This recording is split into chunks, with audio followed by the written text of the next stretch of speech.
Romantic Tales. Chapter 241. The bathtub fell. Eunuch's son politely asked Hellion Vivian, "Miss, the bathtub and wine are ready, what else?" "And firewood." Hellion Vivian ordered without looking up. "Yes." Eunuch's son hesitated for a moment and asked people to prepare these things that were supposed to be used for bathing.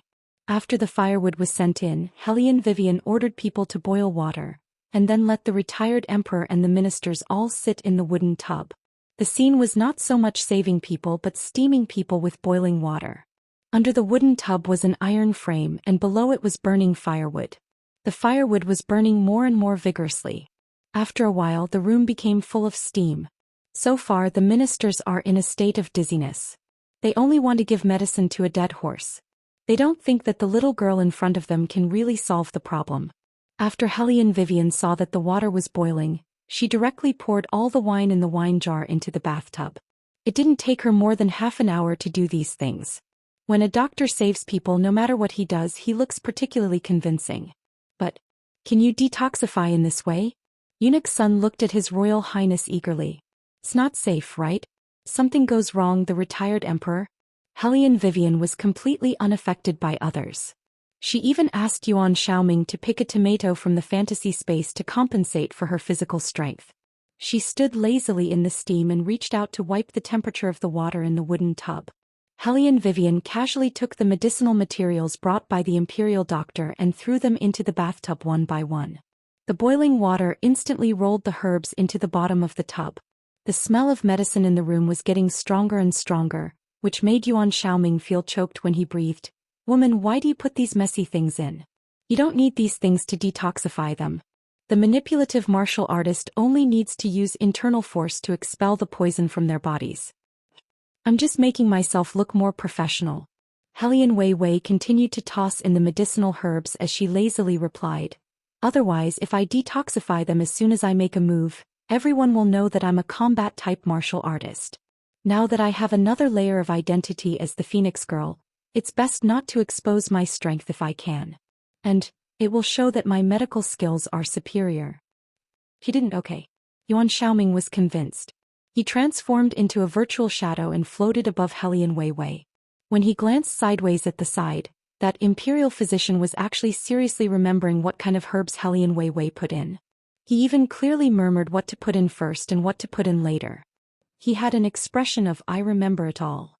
"What's going on?" "Done."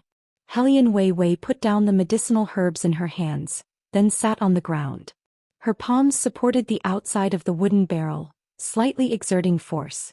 With the previous smell of wine and sweat, the poison overflowed from the wooden tub in just a second. The ministers looked at the black gas that surged out and knew that they were saved. They sat down, crossed their legs and closed their eyes to rest. Hellion Vivian frowned. She felt that it was a waste of time to do it one by one. She simply put one hand on the side and at the same time she exerted force. In the boiling water, a silent airflow was formed above the tub. Everyone was silent about the detoxification and didn't notice it. Only Bailey Jiaju leisurely rotated his finger. The black ring emitted an ink-colored light, which was reflected in his long and narrow eyes, appearing exceptionally bright. He looked at Hellion Wei, who was using her internal energy with a smile that was not a smile. This woman was like a bottomless mystery. He really wanted to know what kind of her he would see when he peeled off these mysteries layer by layer. Bailey Jiaju's thin lips curled up devilishly. Finally, the last person was detoxified by Hellion Vivian.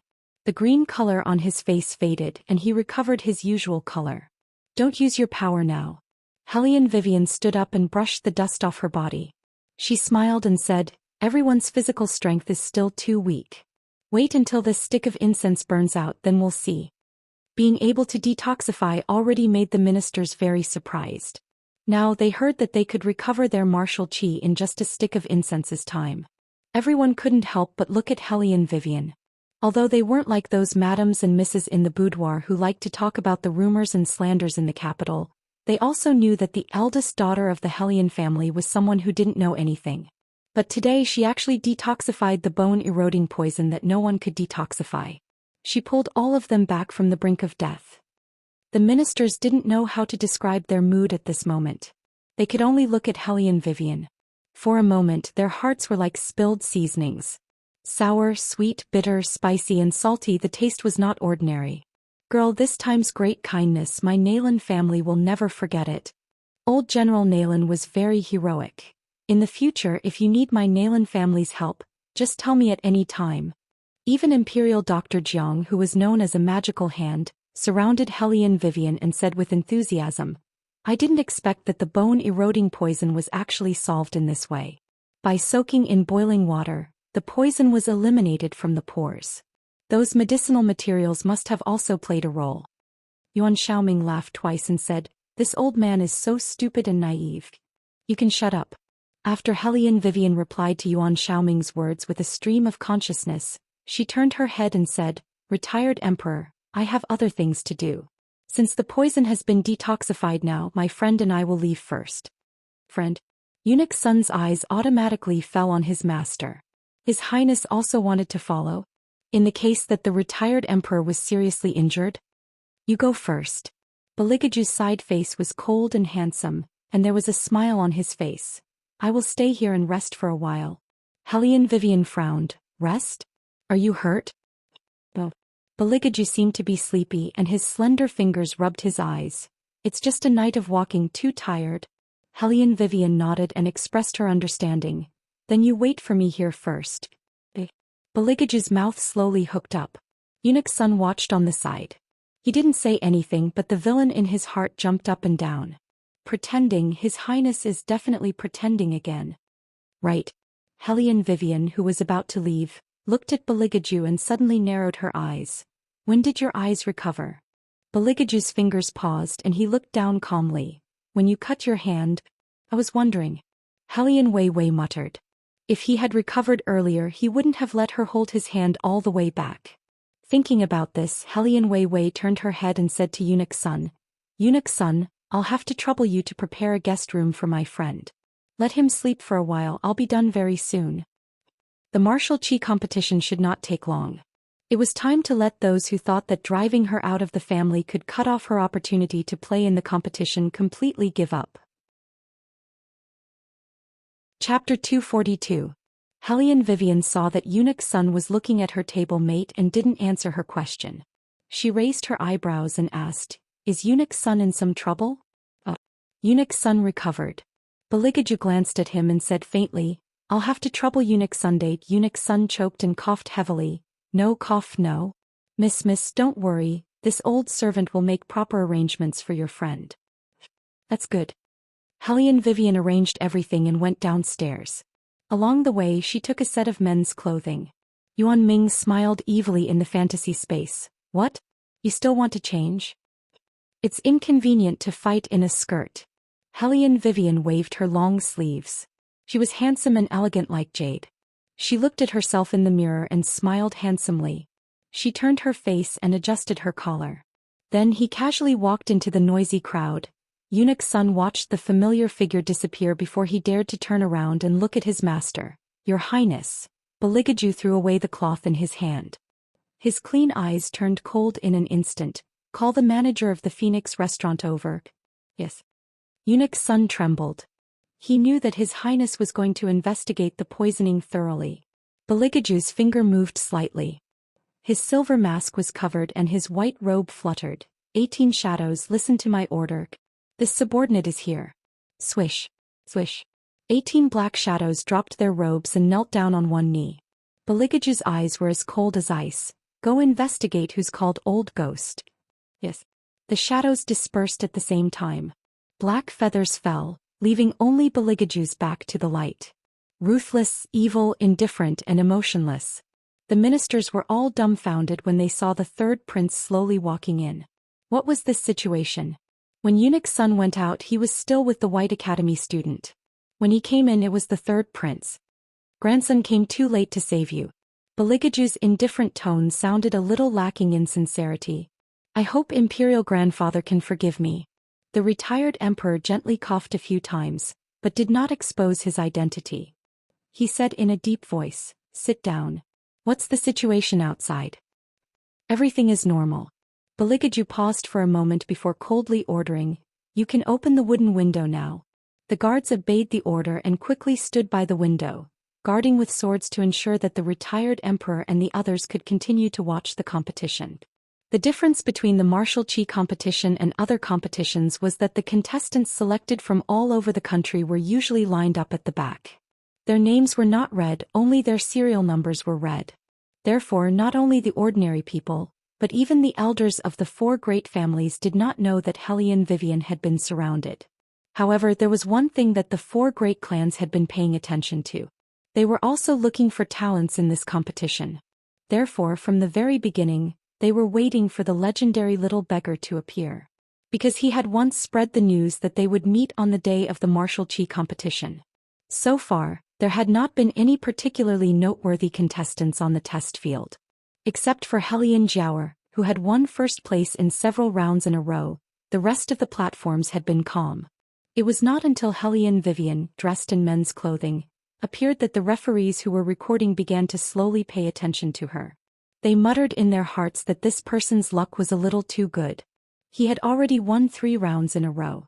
Originally, in a competition one could advance by winning 2 out of 3 rounds. However, this person had not lost once since the beginning of the competition.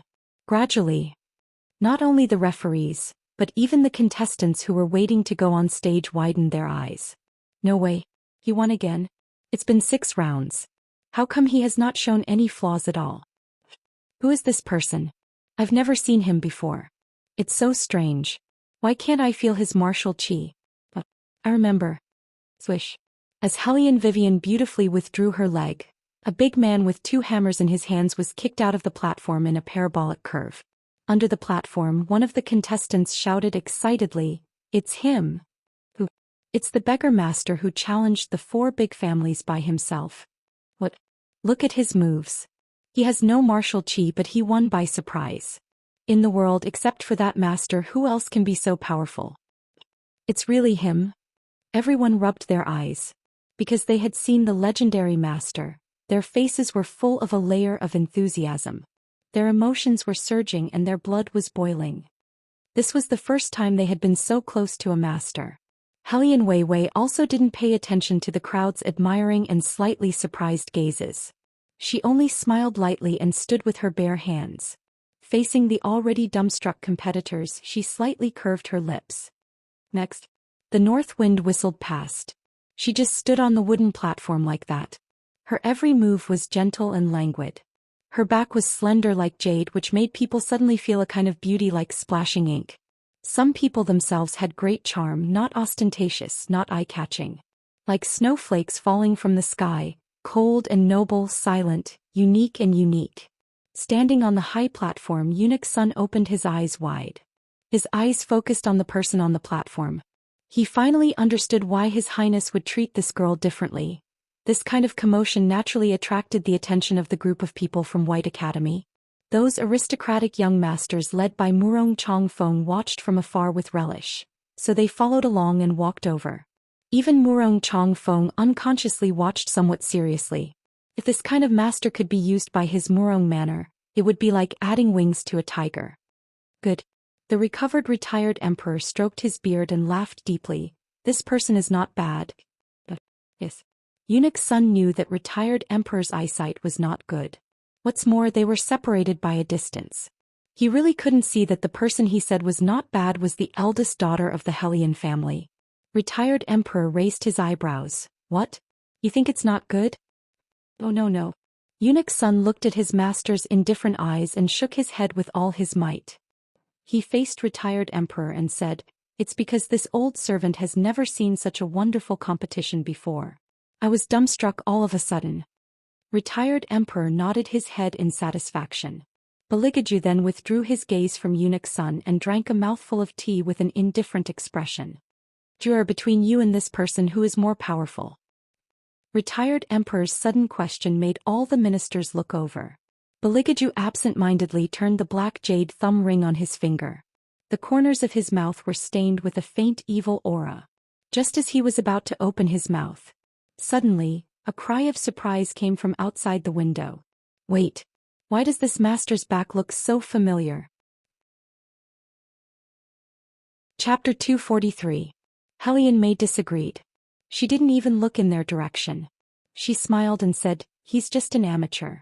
Even if he's good at martial arts, he won't be able to make a name for himself based on his background. It's probably because the rumors in the capital are too exaggerated. That's why he seems to be more powerful. How can he compare to my second sister? She's already won 10 matches in a row." When the young ladies heard this, they all nodded. Miss Mayer's words are reasonable. If we were to go to that group, we might be able to win. We are all commoners from all over the place. How could we have any influence? As they spoke, they picked up the teacups in their hands and slowly took a sip. As for Helian Jiao, who was sitting beside them, although she didn't say anything, her eyes were nevertheless brimming with pride. However, she didn't reveal it.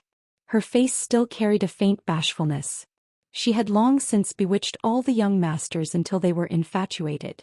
However, the student who had exclaimed stood up immediately. "Something's wrong." "What's wrong?" "How can it be her? It can't be her." "Who is it?" "Helian Vivian." As Helian Vivian walked down the stage, the academy students' pupils shook heavily. Crush. The cup in Helian Jiao's hand fell to the ground and rolled back and forth. She looked back in disbelief. Seeing Helian Vivian in men's clothing, her face suddenly changed. How could this be? Wasn't this little slut already dead? Why would she appear in the martial chi competition? The expert who challenged the 4 great clans by herself isn't a beggar. She's Helian Vivian. The academy student murmured, her voice getting louder and louder.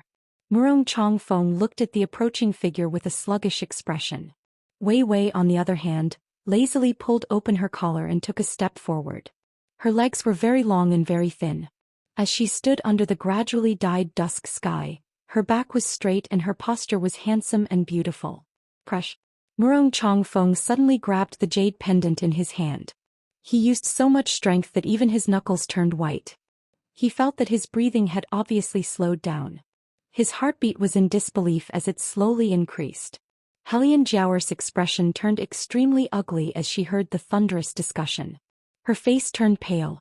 Amidst the silence in the room, the retired emperor suddenly burst into laughter. Worthy of being the Helian bloodline. It's been so many years, to think that this girl could hold herself back. Good, very good. The ministers instantly lost their ability to speak. Originally, the fact that Helian Vivian had cured the bone-corroding poison was already shocking enough. Now someone actually told them that the master beggar who had once shocked the capital was Helian Vivian. All of this sounded like a dream. Not only that, the most important thing was that she had won 7 or 8 matches in a row. Next, she was going to face those young ladies of the aristocratic families. In this round, the competition system would be different. The contestants would go up the stage according to their serial number and choose the opponent they wanted to challenge. Helian Jiao narrowed her malicious eyes. She leaned over to Helian May's ear and whispered something. Helian May's eyes flashed as she waved towards those young ladies of the aristocratic families. Clang. The gong sounded and the final round officially began. Fong family's young lady was the first to go up the stage. Her voice was arrogant. "I choose number 151. 151? Wasn't that Helian Vivian?" Helian Vivian raised her eyebrows and stood up. Please. Fong family's young lady sneered. "You opened an armament shop and you think you're awesome after winning a few matches? You're just a little bastard." Hearing this, the originally languid Helian Vivian's eyes tightened. No one could see her movements clearly. They only felt a gust of wind blow past. She had already grabbed Fong family's young lady's arm and fiercely pulled. Only a creak was heard. Fong family's young lady's lips turned white in an instant. The pain was like a tidal wave surging up violently. She looked at her soft arm but was unable to activate her martial chi. Her entire body was paralyzed on the stage. Helian Vivian's eyes curved into half crescents as she looked down at her. "Is it painful?" "It's right that it hurts." As she spoke, the crisp sound of bones breaking could be heard. Fong family's young lady was in so much pain that her eyes were staring straight ahead. Her face was pale and colorless. It was obvious that she had already lost this round. However, Helian Vivian did not relax. Because just as she was about to walk back to the resting area, a second voice rang out. "I choose number 151. Her again." Helian Vivian suddenly turned around and looked at the arrogant young lady on the stage. Then she looked at Hellion Jiaoer, who was below the stage, and smiled. She narrowed her eyes. After the second round, Hellion Vivian won without a doubt. But after winning, she encountered the same situation as before. She had fought her way up from the preliminary round. Even if she wasn't tired, she would still be thirsty. Furthermore, the higher she fought, the stronger her opponent would be. Everyone had different martial chi attributes. Hellion Vivian had to constantly change her moves to ensure that she won all the way. It was obvious that they wanted to use this method of attrition battle to deplete her battle strength and stamina. Although there was no rule in the competition that said that they couldn't continuously challenge the same contestant. But this was too much. Wasn't this clearly bullying? The officials standing in the building couldn't help but sigh. But what surprised them was that the royal family, who had always been expressionless, had actually faded away from their usual indifference. A trace of cold light flashed through their deep well-like eyes. That light was like a sharp blade, causing people to feel a chill in their hearts. "And Ing, go and find out whose idea this was." And Ing lowered his eyes respectfully. Yes. The officials standing at the side were flabbergasted. They really didn't understand. Did the royal family never interfere? Why did they speak up today? Beligaju's long and narrow eyes, other than the thick cold, there was a faint murderous aura. Hellion Vivian was his person. Even if she was bullied, only he could bully her. Clang. Another sound of the drum rang out. The referee naturally saw through the twists and turns, but he couldn't do anything because the competition still had to go on. Hellion Vivian didn't show any emotions. In her worldview, this method wasn't much. In the modern world, this kind of unfair thing was normal.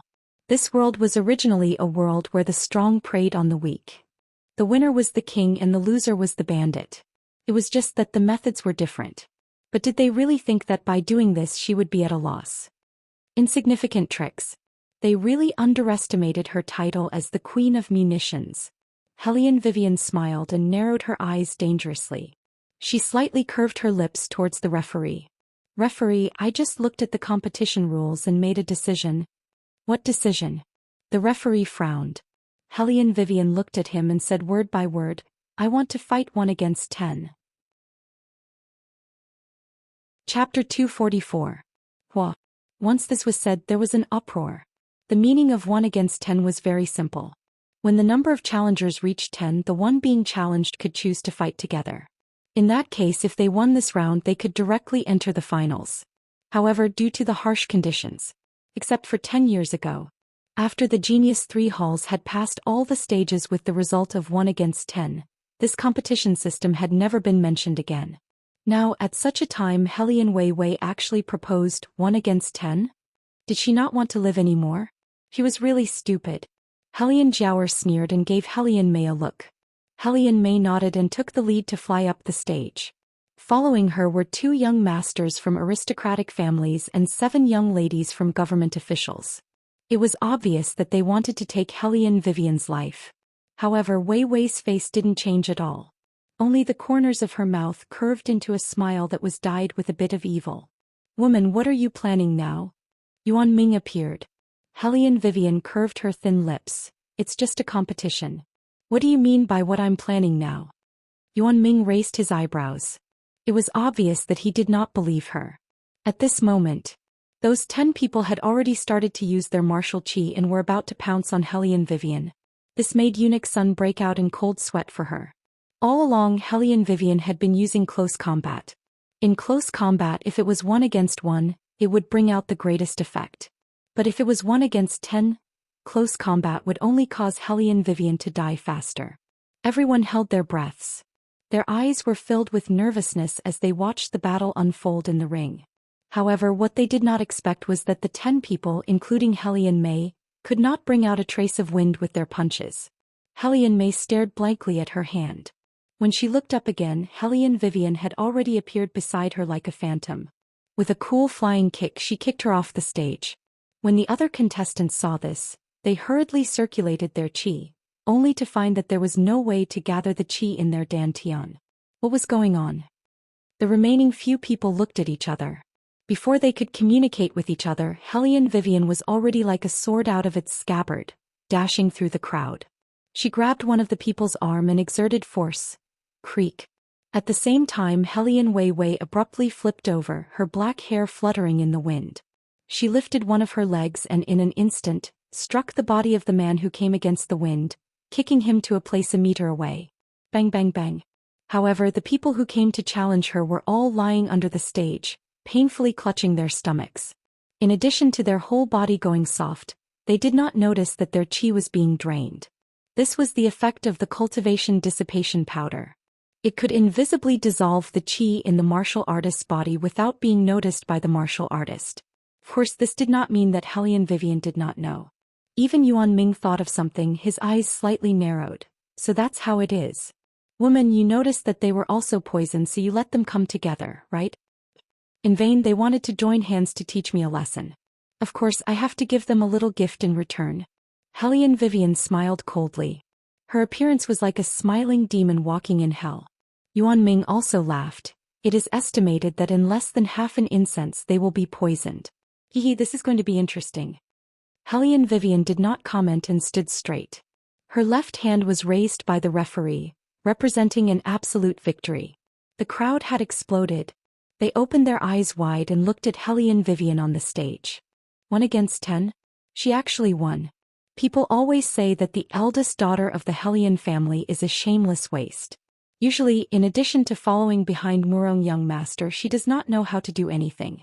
Not to mention that she is ugly, even her usual behavior is arrogant and despotic, which makes people unable to look at her. But today they saw with their own eyes what kind of woman she is. Unyielding, neither servile nor overbearing, quite a general's style. However, what is worrying is that she has begun to thoroughly expose her fatal weakness, that is, she has never shown her chi. This is a very bad phenomenon for a martial artist. Especially when your opponent is a master of the martial arts of the golden rank. Helian Jiaoer saw this point and walked on the stage with a smile. Her mouth had a soft and weak shyness. Her appearance easily aroused the desire of men to protect her. Therefore, for her to come on stage at this time, people only thought it was a coincidence and would not associate these conspiracies with her. Elder sister. Helian Jiaoer let out a long sigh and looked at Helian Wei Wei as if she couldn't bear to do so. I also didn't want to take advantage of the situation, but the competition rules are like this, I can only come up. However, if you want to give up the competition, it's not too late now. You can go and talk to the referees and ask them to let you leave. Helian Vivian sneered. If you really do not want to take advantage of others, why did you not even give me time to drink a sip of water and come on stage? Helian Jiaoer was choked by her words and her expression changed. The faint smile also stiffened at the corner of her mouth.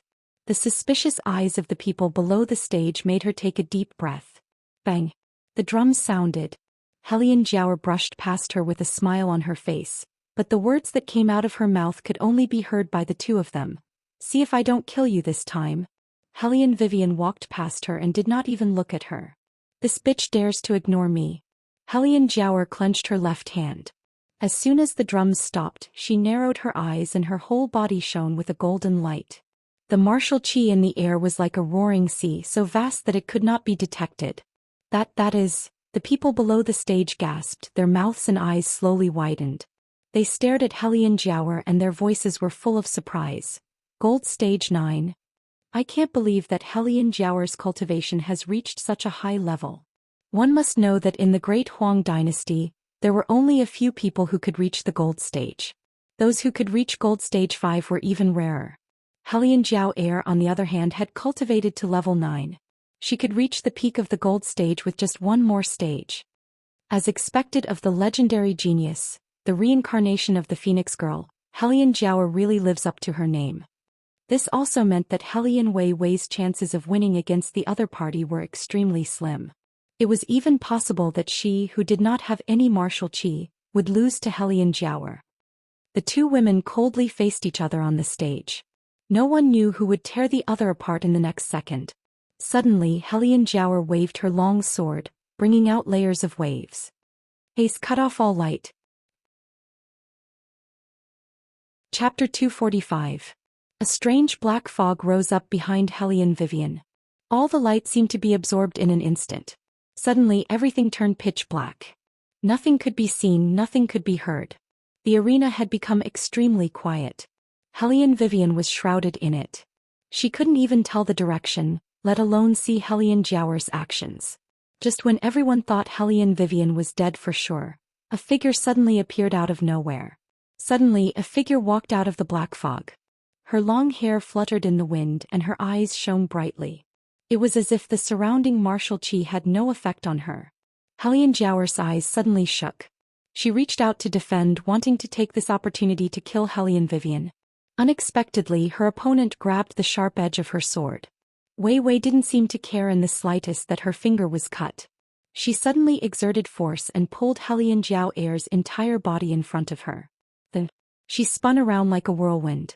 Her slender leg was lifted up high and she gave him a side kick. Bam! That kick was like a thunderbolt. The sound of the wind cutting through the air was so loud that it was ringing in the ears of the audience. There was no extra movement at all. It was just a beautiful kick. The figure that was sent flying drew a high arc in the air. Heavily, she fell on the arena. Hellion Jiaoer lay on the cold ground. Her eyes were dark and she didn't feel any pain. She was so confused that she didn't know what had happened. After a long time, the dizziness slowly dissipated. The audience was in an uproar. A person without qi actually defeated an expert who was about to reach the peak of the gold rank. This was unheard of. Wait, look at what's on her body. That's qi. That's right, it was qi. There was almost no qi, but it formed a stream of air. It turned into wisps of wind that surrounded Hellion Vivian, forming a faint barrier. Unlike other people's gas, the gas surrounding her did not have any color. What kind of attribute was this? Everyone looked at each other. Other than shock, there was also disbelief. Sitting in the private room, a black-haired man in ivory-white clothes curled his thin lips, and there was a hint of playfulness on his gentle and elegant face. Master. A black shadow descended, its fingernails black. The plan failed. The man took a sip of tea and did not seem to be surprised by this result. His eyes fell slightly and his voice was deep. I understand. You may leave. Yes. The shadow hesitated for a while and said, Then should we give the antidote to the young ladies and young masters who drank the tea? The man narrowed his eyes. No need. I want to see who cured my bone-corroding poison. Yes. The black shadow retreated in a flash. As the sun set, Hellion Vivian stood on the stage and looked down at Hellion Jiaoer, who had been kicked off the stage by her. Her side profile looked extraordinarily handsome. Murong Chongfeng was standing below the stage. This was the first time he looked at Hellion Vivian so seriously. For the first time he put down his grudges and looked at her. This woman was willing to sacrifice anything for him since she was young. She could do anything. Her eyes never left his body for a moment. She was so silly that it made people feel suffocated. But now she raised her small face and stood at the peak of the experts. His figure was not in her eyes. At this moment, Murong Chongfeng felt as if his eyes were being stung. Regret swept through his whole body like a tide. Hellion Vivian still stood there. The dazzling golden light shone in her eyes, shining beautifully. Hua! A thunderous applause sounded. Hellion Vivian became famous in one battle.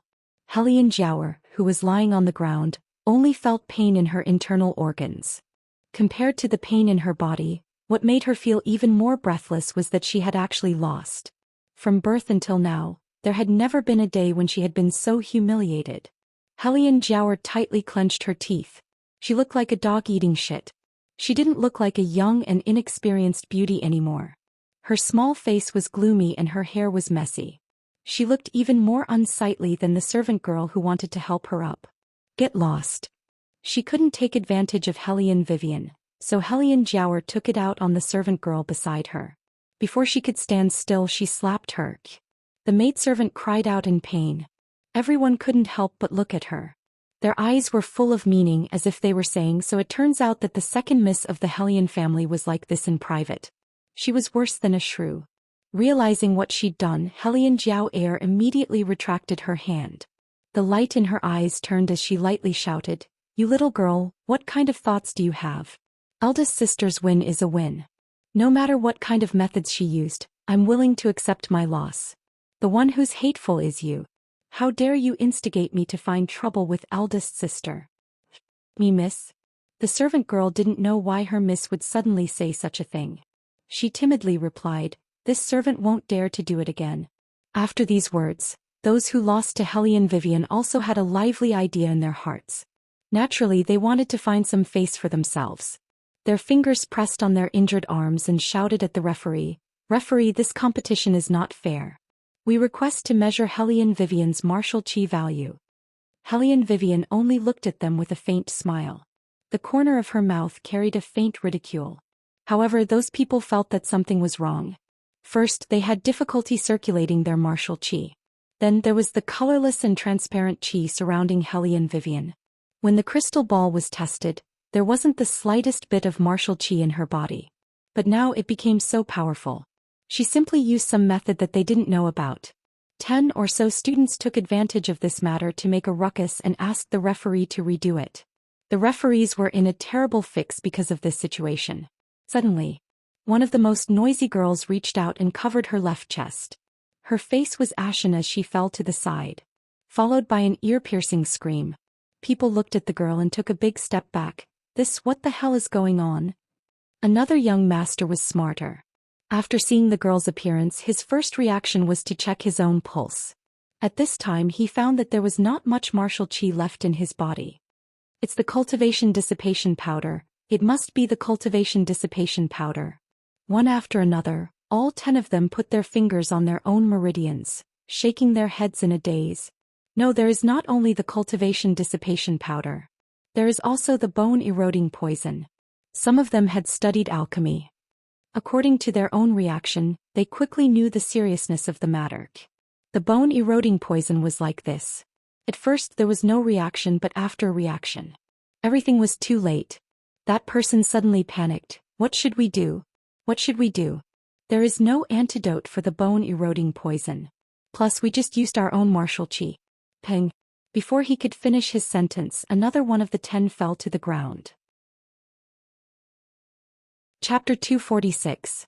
Seeing this scene, 2 or 3 ministers who were originally sitting in the Phoenix building couldn't hold back anymore. They quickly walked over and held up their suffering grandchildren. One of them anxiously looked at Hellion Vivian. Quickly detoxify this old man's granddaughter. Hellion Vivian's eyes turned cold. Why should I detoxify her just because you said so? That minister was stunned. He was as anxious as a headless fly. Seeing this, Hellion Jiaoer's eyes turned. She endured the pain in her body and interrupted. Since Big Sister can detoxify this poison, why don't you help? It's just a matter of convenience. Big Sister, why are you so unreasonable? Hellion Wei sneered. Don't understand human feelings? Why should I detoxify a group of people who helped you frame me? Hellion Jiaoer's face changed. Big Sister, there are some words that you can't say. When did I frame you? Just because I was the last one to appear? Hellion Vivian narrowed her eyes and smiled faintly. Whether you did or not, you know in your heart. They also know in their hearts. That minister had already seen everything clearly from upstairs. He grabbed Hellion Vivian's sleeve. Miss Hellion Vivian, this old man is begging you. In this world, only you can detoxify this poison. This old man is left with only one woman. Please do a good deed, do a good deed. When the rest of the students heard this, they also looked at Hellion Vivian. The fear of death made them show an unprecedented panic. What they regretted the most was listening to Hellion Jiaoer and Hellion Mei's words and joining hands to attack Hellion Vivian. Usually they looked down on this woman the most. But today whether they lived or died was in her hands. With such a big thing happening, the retired emperor couldn't be indifferent. The poison people were the descendants of the court officials. He had to come over. But when he heard Hellion Vivian's words, he felt that it was tricky. This girl was different from everyone he had met. In her eyes there was no such thing as imperial power. Therefore even the retired emperor had to soften his tone. Wei, this emperor will naturally uphold justice for them. However, even if this bone-eroding poison is cured, the ones who will suffer will be those of the older generation. Hellion Vivian glanced at the retired emperor and said in a flat tone, I won't help those who look down on me and even want to frame me. That year my mother went beyond the Great Wall alone and saved the hostages of several families. When she died, those people didn't even say a single word of thanks to her. As she spoke, her gaze swept over the crowd inch by inch. Not only that, they even took the opportunity to step on you a few times. The people who were chosen by Hellion Vivian couldn't help but tremble. Out of the 10 people, 3 of them were the descendants of the participants from that year. Hellion Vivian looked at them with a sneer. In this world, there is always a need to pay attention to karma. It's not that there isn't retribution, it's just that the time hasn't come yet. When the ministers heard the last sentence, they repented and took a step back. However, they didn't dare to speak of the matter of that year. They were afraid that it would affect their own careers. But when they saw the ashen faces of their grandchildren, the 3 ministers felt so uncomfortable that they almost died. They were their flesh and blood. Since you hate us so much, why did you detoxify us just now? The minister's face was ashen as if he had aged more than 10 years. Hellion Vivian walked over and smiled like a demon. Didn't you also treat me like this in the past? The ministers weren't stupid. When they heard this sentence, they understood Hellion Vivian's meaning. He did it on purpose. She deliberately saved them and let them watch their grandchildren's lives in danger. But they were helpless. Woman, you are really ruthless. However, Yuan Ming's thin lips curved up. I like it. The more ruthless and ingenious the revenge, the more his demonic nature would expand. Before long he would be able to recover all of his vitality. That would be the best. Hellion Vivian wasn't affected in the slightest. She raised a hand and slowly tied her sleeve. I said before, since they want to join hands to teach me a lesson, of course I have to give them a little gift in return. Sister Weiwei, you don't have to save the 3 of them. We have never framed Madame Hellion. One of the poison people looked at Hellion Vivian in a flattering manner. Sister Weiwei is the most clear-minded. You definitely won't involve the innocent. Hellion Vivian looked at her and suddenly smiled. Oh? Then you guys challenged me one by one. It wasn't framing me? That person's expression stiffened. In order to survive, she simply pointed at Hellion Mei and Hellion Jiaoer at the side and said, this is all their idea. We were just instructed by others, Sister Weiwei. This is really not what we want to do. Ling Er, what nonsense are you talking about? Hellion Jiaoer, whose scheme had been exposed, instantly had some unnatural panic. However, earlier on, when everyone fell down one after another, she already knew that there was something fishy going on. Because of these fishy things, she thought of an exceptionally excellent method that could put Weiwei to death. She pressed her painful mouth and said with a guiding voice, Ling Er, don't be led away by others. Don't you think it's strange? There is obviously no antidote for bone erosion. Why does Big Sister have the antidote? When the ministers heard this, they knew that something was wrong. They wanted to speak up to stop Hellion Jiaoer. However, Hellion Vivian said, shut up, let her continue. The ministers were anxious, but they did not dare to move. They were afraid that if Hellion Vivian was unhappy, she would not save their grandson. Hellion Jiaoer cautiously glanced at that official and swallowed her words back into her stomach. I've finished speaking. Eldest sister, don't take it too seriously. I'm only curious. There are so many people in this martial arts competition, yet you're the only one with the antidote for the bone-corroding poison. Hearing this, many people looked at Hellion Vivian suspiciously. Hellion Vivian coldly curved her thin lips. You want to say that this poison was put by me, so that's why I have the antidote. Big sister. Hellion Jiaoer pretended to be surprised. That's what you said, I don't mean that. Hellion Vivian raised her eyebrows. Is that so? But it's a pity that I don't have the antidote. It's just that the martial chi I cultivate is special, so I know the antidote for bone erosion. You can continue to frame me, but you're just wasting these people's time. After saying this, everyone looked at Hellion Jiaoer with condemnation in their eyes. Even the ministers were anxious. Hellion Jiaoer, can you not be so nosy? Saving people is more important. Hellion Jiaoer had never been disliked like this before. Her face was pale and she bit her thin lips and insisted, I just think it's strange. Speaking of which, I have something I want to ask you. Chapter 247. Hellion Weiwei strolled over, her eyes gleaming. I've noticed since just now that you've always liked the tea at Phoenix Restaurant, and you're a regular customer here. This time, not only did you bring your own cup, you even asked the servant girl to bring you a pot of water? Having heard what was said, Hellion Jiaoer's entire body froze. She originally wanted to use the bone-eroding poison as a final counterattack. Because she really lost face today. Not only did she lose to this slut in the martial chi competition, but she also fell to the point where she was despised because of her. This was even more unbearable than killing her. However, she didn't expect that Hellion Vivian would notice these details. She suddenly felt a sense of regret as if she had slapped herself in the face. The retired emperor was very smart. When he heard this, he frowned and was furious. What exactly is going on? Helian Jiaoer had long forgotten that the retired emperor was here. At this time she realized the seriousness of the problem. She was so scared that her body trembled. She knelt on the ground and reached out to pull the maid beside her. The maid trembled and said, It's because Miss is not feeling well recently and it's not suitable for her to drink tea. This servant prepared a pot of water. As for the rest, this servant really doesn't know anything. That's too much of a coincidence. Today's poisoning was obviously planned. Your Miss is not feeling well at this time and it's not suitable for her to drink tea, so she brought her own cup and water and acted like she didn't know anything. Helian Vivian smiled faintly and moved closer to the maid's face. Tell me, do you think people will believe such a story? Of course they wouldn't believe it. No one was a fool, especially those ministers who were anxious to save people. The way they looked at Helian Jiaoer had completely changed. The retired emperor glared at Helian Jiaoer with anger in his eyes. Helian Jiaoer panicked in her heart and looked at Helian Mei, who was lying on the ground in unbearable pain. Suddenly she thought of something. Retired emperor is wise. If Jiaoer really knew something, then my younger sister wouldn't have been poisoned. Helian Mei groaned in pain. She didn't have the strength to speak and listen to the ins and outs of the matter. A wave of hatred rushed to her head. No, second sister was lying. She knew that the tea was poisonous, so her mother asked them to bring their own teapots. However, she didn't tell him anything and just watched as he drank the tea. However, she had no way to expose her. Helian Mei knew better than anyone else that if she spoke now, it would implicate her mother.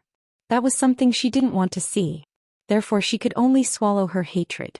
However, what Helian Jiaoer didn't notice was that Helian Mei was looking at her in a different light. At this point, it was impossible to find out who had poisoned him. The ministers were not interested in finding out who poisoned them. All they wanted was for Helian Weiwei to detoxify their grandchildren as soon as possible. However, it was clear that Helian Vivian had no intention of making a move. This made the retired emperor ponder for a moment before he said, Weiwei, tell me, what do you want to detoxify them? As long as they admit to their crimes and reveal the mastermind behind it. Helian Vivian smiled, making everyone hold their breath. This was impossible. 3 of the ministers had ugly expressions on their faces. The others were indignant. Lord Yuan, Lord Li, do you want these children to go to hell because of the crimes you committed? The ministers still didn't speak.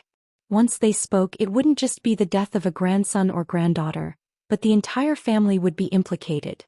Helian Jiaoer was afraid that they would be swayed and turned her head to look at Wei Wei. Eldest sister, no matter what, these people are still your schoolmates. Are you really going to watch them die and not save them?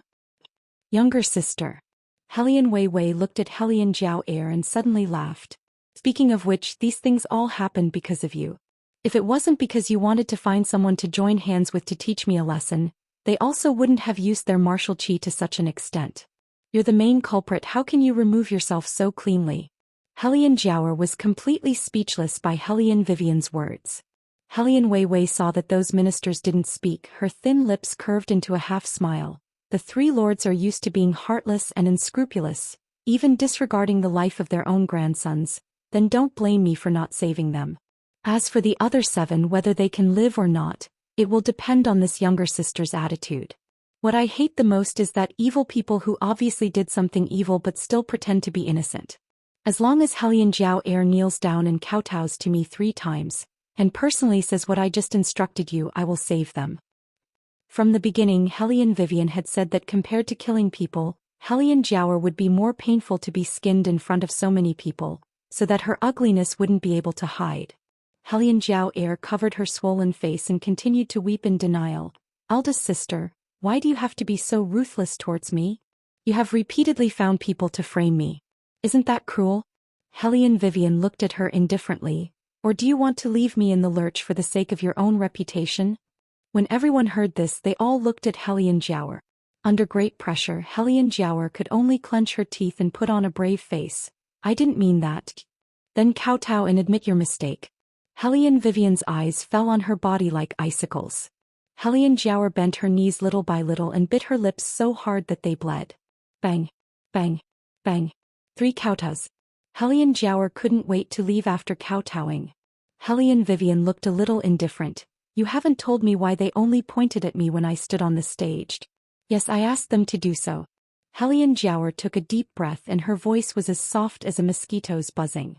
Hellion Vivian smiled. It seems that younger sister is still not sincere enough. You didn't say it clearly and still hummed.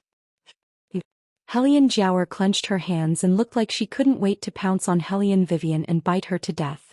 However, the ministers were really anxious. Miss Jiaoer, speak louder, speak more clearly.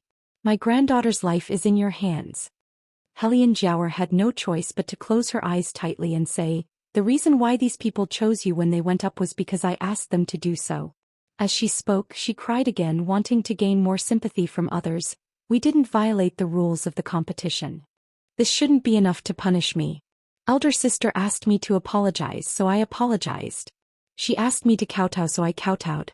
As long as you can save everyone, we can talk about anything. Hellion Jiaoer was beautiful to begin with.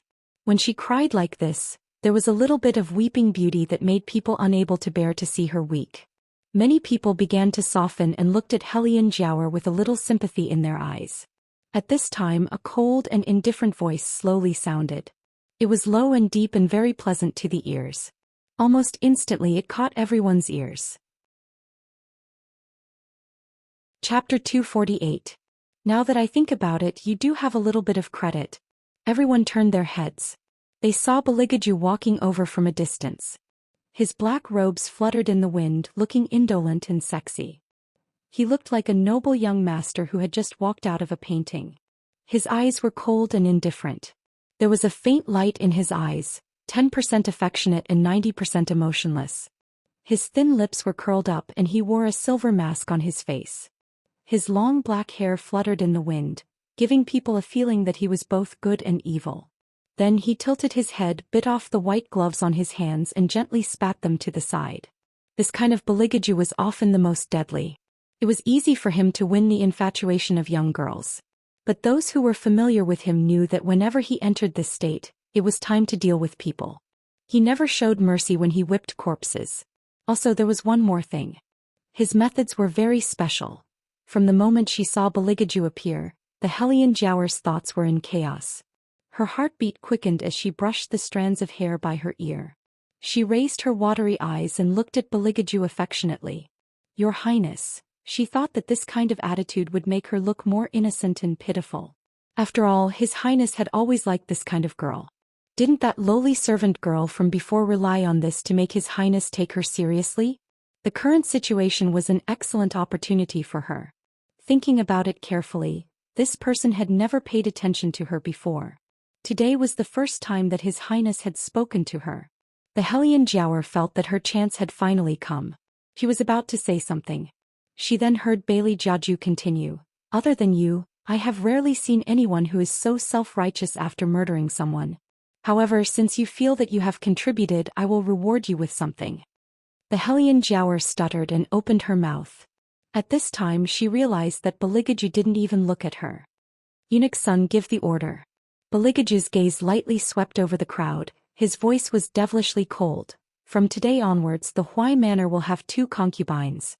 Tell them to prepare an additional betrothal gift and send it to Madame Su, do you understand? Eunuch's son was stunned at first, then hesitantly looked at the retired emperor's expression. He saw that the retired emperor didn't have any objections. He nodded and said, yes. His Highness, how is this a reward? This is simply sending people to their deaths. Moreover, he was still mentioning the betrothal gifts. Was he doing this on purpose? Hellion Vivian also felt that it was a little strange to mention the betrothal gift at this time. She couldn't help but glance at Beligaju. His Highness, on the other hand, was as cold as ice from beginning to end. He was so cold and indifferent that no one could guess what he was thinking. Your Highness. Hellion Jiaoer cried out with a pale face. How could you? Beligaju coldly raised his eyebrows. You want to defy the decree? Hellion Jiaoer looked at the ministers with a panicked expression. The ministers were more or less afraid of the elders of the 4 great families. They knew that they especially valued Hellion Jiaoer, so they spoke up. Your Highness, it's not good to bestow such a hasty marriage. If Prime Minister Su and the people of the general's residence know, Wei. Beligaju didn't wait for them to finish speaking. Instead he called out Hellion Vivian's name with his thin lips half-curved. Hellion Vivian hummed in response. Thinking about it carefully, this seemed to be the first time a certain highness called her name. Why did that tone sound like he was ordering a cat or a dog? It was just that the ending tone was a little soft, which made it hard to refuse. Take note of him. See who among the poison people is his grandson. Just let them die. Beligaju's tone was very indifferent. It was this kind of indifference that made the minister's hair stand on end from the bottom of their hearts. The entire venue fell into a dead silence. No one dared to open their mouths again, afraid that the royal family would make an example out of them. Only Hellion Vivian responded with a light smile. Okay. She looked like she wasn't afraid of Beligaju at all, lazily curling her lips. The two people stood upright under the setting sun. One was as cold as a fairy, the other had a faint smile like a devil. It looked like they complemented each other a little. However, it was like this that the two people joined forces, which made people a little breathless. Originally, Hellion Vivian alone was enough to make the ministers fearful. Now there was the addition of the royal family. The ministers looked at each other, cold sweat dripping down their foreheads. When the Hellion Jiaoer saw that the situation was not right, she swallowed the blood in her mouth and forced a smile. Jiaoer doesn't have any intention of disobeying the decree. It's just that young Master White and has already married third sister. I'm afraid that if we do this, third sister will feel uncomfortable. As she spoke, Hellion Jiaoer turned towards Hellion Mei, whose face had turned green, and looked over. What she wanted was for her to say a few words.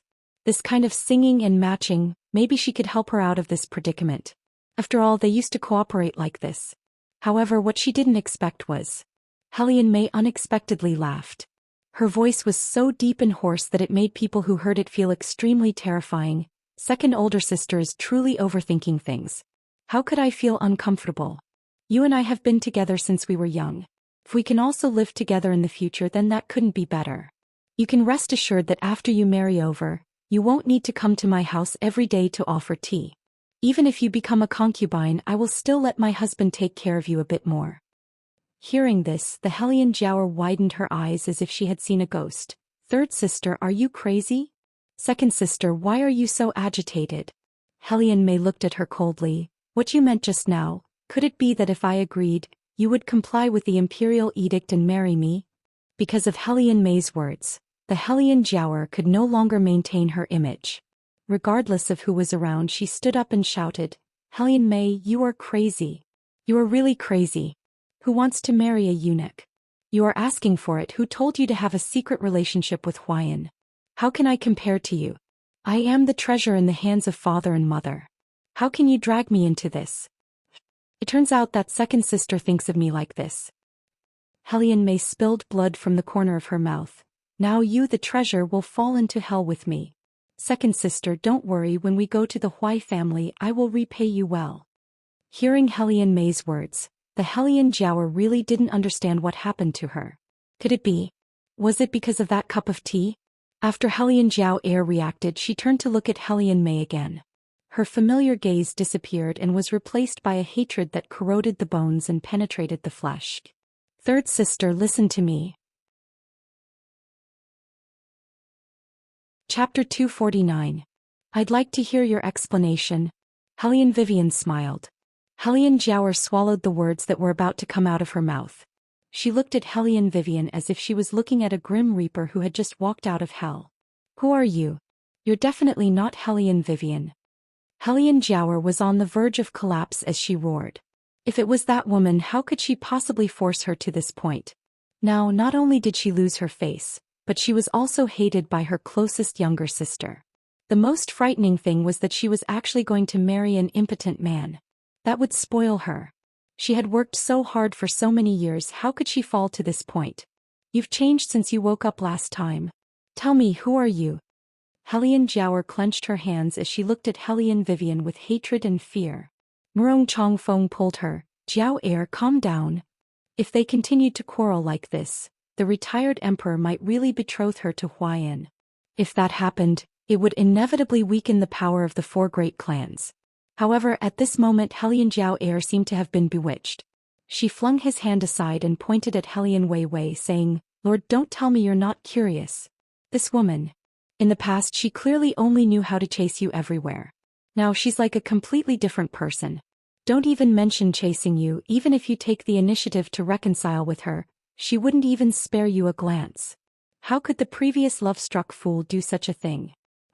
Helian Jiaoer, that's enough. Murong Chongfeng was exposed on the spot, so his expression naturally didn't look good. Helian Jiaoer refused to give up.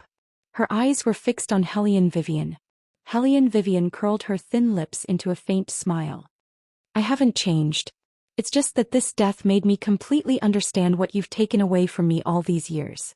As she spoke, she slowly walked towards Helian Jiaoer and said, I've said it before. I'll take back what belongs to me little by little. Helian Jiaoer, do you think this is the end? How naive. At that moment, Helian Jiaoer seemed to see the shadow floating behind her. It was like a demon coming for her life. The faintly discernible silver hair scared Helian Jiaoer so much that she fell heavily to the ground. What the hell was that? Just as the Helian Jiaoer was about to take a closer look, a voice suddenly rang out. Then the silver hair disappeared. It was as if everything that had happened just now was just an illusion. But even so, it was enough to make Helian Jiaoer's hair stand on end. Helian Vivian bent down. Her figure was cold and handsome. She said softly in her ear, Don't forget, your mother hasn't been pulled down by me. Helian Jiaoer's fingers trembled. She was so angry that a mouthful of blood overflowed from her throat. Helian Vivian pulled on her collar and smiled faintly. Why is it so bloody? Where's your fairy image? Don't you want it anymore? Oh right. You're going to marry a eunuch. You're not in the mood to pretend anymore. Helian. Wei. Helian Jiaoer coughed heavily as her blood rushed to her heart. However, Wei acted as if she didn't hear anything and stood up straight. She used a handkerchief to wipe the bloodstains on her fingers and casually threw that handkerchief onto Helian Jiaoer's body. That casual action was exactly the same as Beligaju's. Eunuch's son couldn't help but look at his master.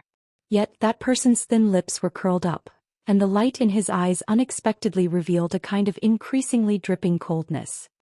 His tone was very indifferent as he indifferently ordered, Eunuch's son, go make arrangements to let second Miss Helian enter the family earlier. Yes. Eunuch's son bowed his head and accepted the order. Helian Jiaoer's body stiffened. She was like a prisoner who was sentenced to death. Her whole body went limp on the ground. Helian Vivian looked at this scene. Her thin lips curved slightly. Next, it was that pair of scumbag man and bitch. Helian Guangyao and Su Yenemo. Thinking of this, Helian Vivian quickly walked forward. She didn't forget that she had promised the ministers to detoxify the poison. As she walked, she ordered, bring out all the tubs from earlier. We'll start detoxifying the poison now. The guards hurriedly replied, yes. They prepared everything according to the previous method. They set up firewood, made a fire and steamed the wooden tubs. Sitting on the second floor, the man in white looked at the noise below. His fingers that were spinning the teacup paused. A trace of light flashed in his emotionless eyes. Master. The shadow landed and looked sideways at the window. The other party's actions are too fast. Their shadows have already begun to search the surrounding tea houses. We have to leave immediately. The man in white stood up and looked downstairs again. His eyes fell on Helian Vivian. Go and check her information again. Find out when she started to change. Master, are you suspecting that she's not Helian Vivian? The shadow raised an eyebrow. The man in white walked down the stairs and the shadow fell on his face. Only his deep voice could be heard faintly. I still don't believe that anyone can make such a big change in such a short time, unless there was something behind it. The man didn't continue. The light fell. Helian Vivian, who was meditating, retracted her hand. Among the 10 people, 7 of them had returned to normal. The remaining 3 were taken home. No matter how the imperial physicians treated them, they all shook their heads. Some people said that those who were poisoned by the bone-eroding poison wouldn't survive a day. Some people said that this was self-inflicted. In order not to affect their power, they chose to hide the truth and sacrifice the lives of their grandson and granddaughter. They deserved it. Therefore this time no one said anything about Helian Vivian. Because through this incident, everyone clearly realized one thing, that is, Helian Wei really was no longer the trash that everyone could step on once or twice. First place in the martial chi competition.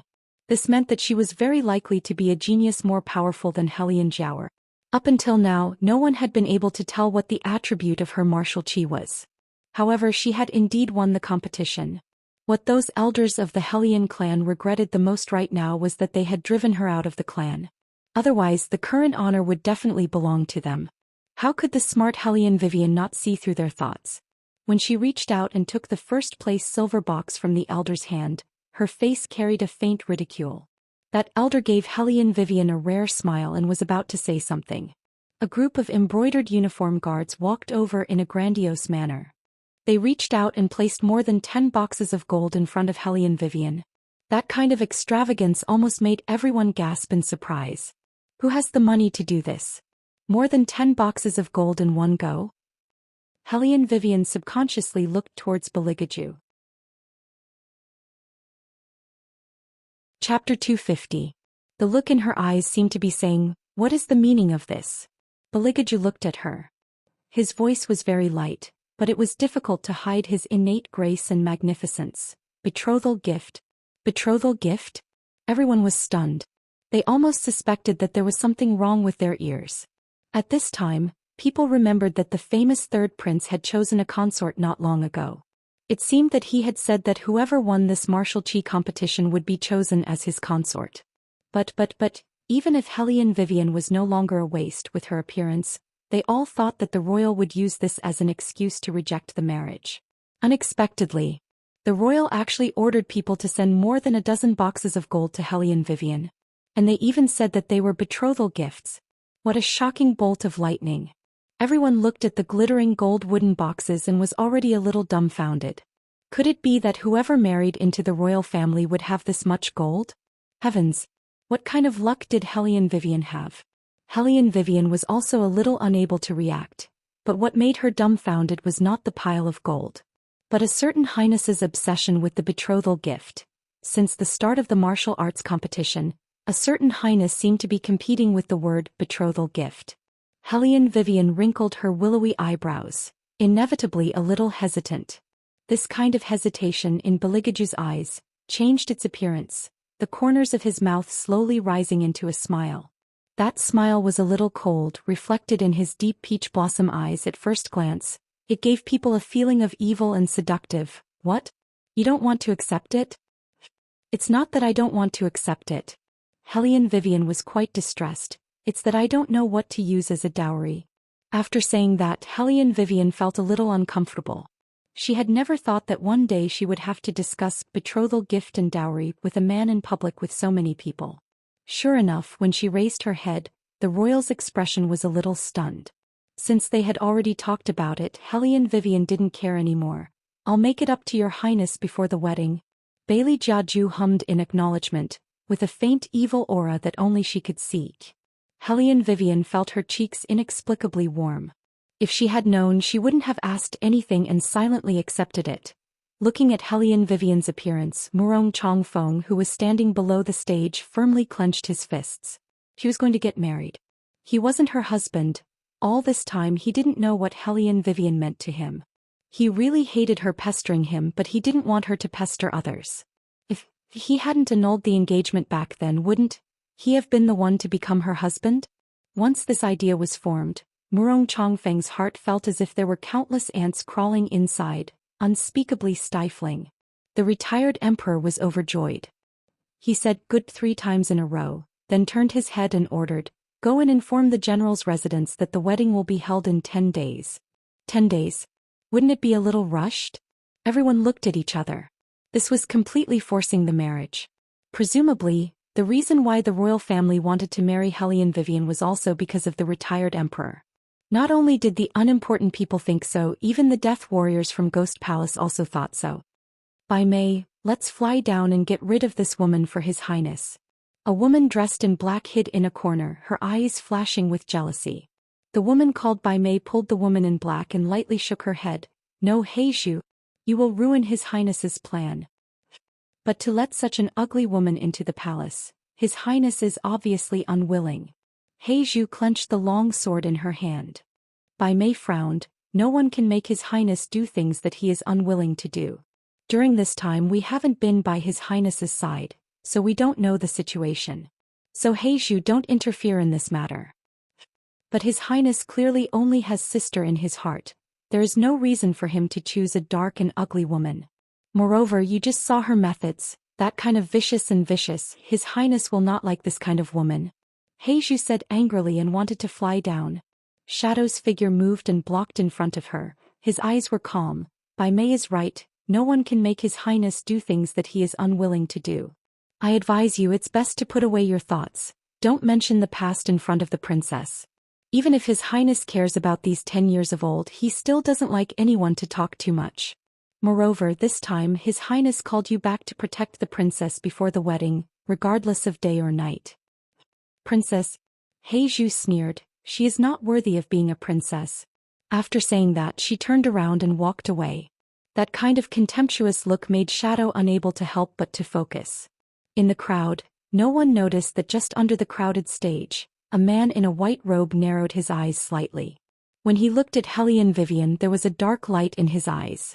Seemingly having noticed this extremely strong presence, Wei Wei abruptly turned her head around, only to see within the enthusiastic crowd, a man in white fluttering clothes slightly turned around, only leaving behind an ink-splashed back view like water.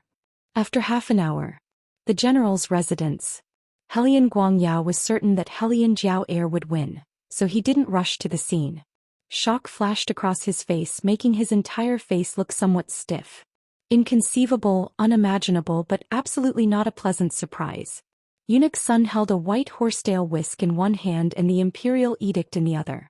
After he finished reading, the corners of his mouth were still smiling. After seeing Hellion Guangyao's reaction, he was slightly stunned, but quickly smiled and said, "Congratulations, my lord, this time the general's residence is a double blessing. All 3 daughters are going to be married, how rare." But Su Yenemo did not seem to hear what Eunuch Sun said next. Her fingers were firmly pressed on the maid's arm. Even the muscles on her face were stiff. "This is impossible, how can Jiao Air lose? This is impossible."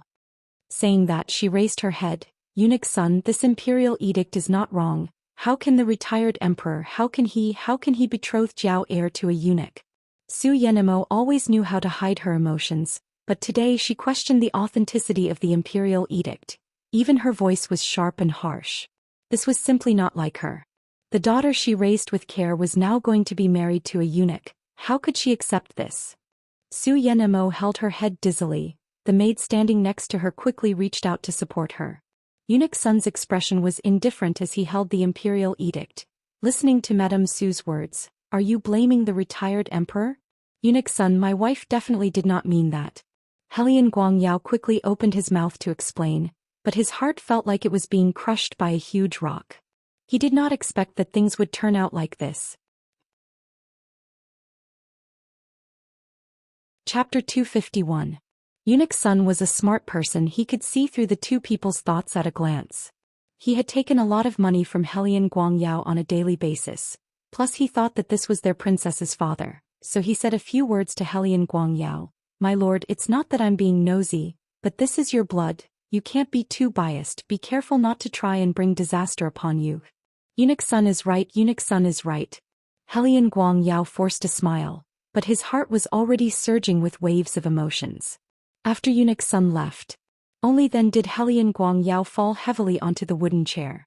Su Yenemo pushed the maid away fiercely. "My lord, our Jiao Air must not marry into the Huai residence.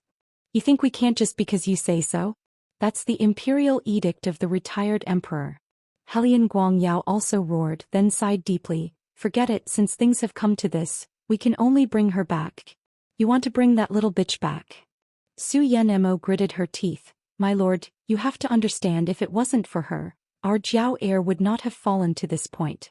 Now you want to bring her back?" Bang! Hellion Guangyao slammed the teacup in his hand. "Are you done? Do you think I want to bring her back?" Hellion Guangyao's face looked more than 10 times gloomier than usual. "Once she comes back, it's very likely that those who follow the wind will change their minds. Don't forget, the hidden army left behind by the old master is still there. Before he died, he specifically told those people that if Hellion Vivian can stay in the family until she is 16 years old, this hidden army will appear again and help her fight for the family's power. But what can I do now? Don't let her come back? She is now the champion of the martial chi competition and is going to marry into the royal family. Not to mention those elders, even the ministers in the court will use this matter to bury me. The matter of me taking charge of the military will also be completely out of the question. As he spoke, Helian Guangyao calmed down and said, Go ask the Prime Minister if he can say anything about Jiao Er's marriage. These days you've been watching that girl. When did she get martial chi? Su Yenemo shook her head and felt her body go weak. She had never thought that the little bastard would still have a trick up his sleeve right under her nose. Logically speaking, her martial chi should have been completely broken. How could it still be there today? Furthermore, the people sent by the elders had told her that they had already gotten rid of her. How did she survive and appear in the martial chi competition? It was as if he couldn't be killed no matter how hard he tried. She didn't seem like the Helian Vivian she was familiar with at all. Master, I keep feeling that there's something strange about that little bitch. Su Yenemo fiddled with the prayer beads in her hand. She wasn't like this in the past. She changed completely after she fell into the water that day. Do you think something happened that day that we don't know about? This is indeed strange. Helian Guangyao also didn't understand how his money-losing daughter became so powerful all of a sudden. Su Yenmo's eyes narrowed, emitting a faint venomous light. Looking at her appearance, she doesn't seem to be an imposter. Instead, her personality has changed. When I was young, I heard people say that there was a fox fairy possessing a body, fox spirit possessing a body. You're saying that she's very likely to be possessed by an evil spirit? Helian Guangyao raised his eyebrows. A glimmer of light flashed in his eyes. Yes. Su Yenemo lowered her eyes, bursting with poisonous light. If that's the case, then not only will she not be able to return to the general's residence, she will also be thrown into the dungeon and interrogated by the priests. In the Dragon War Empire, no one will allow a possessed person to marry into the royal family and become a princess.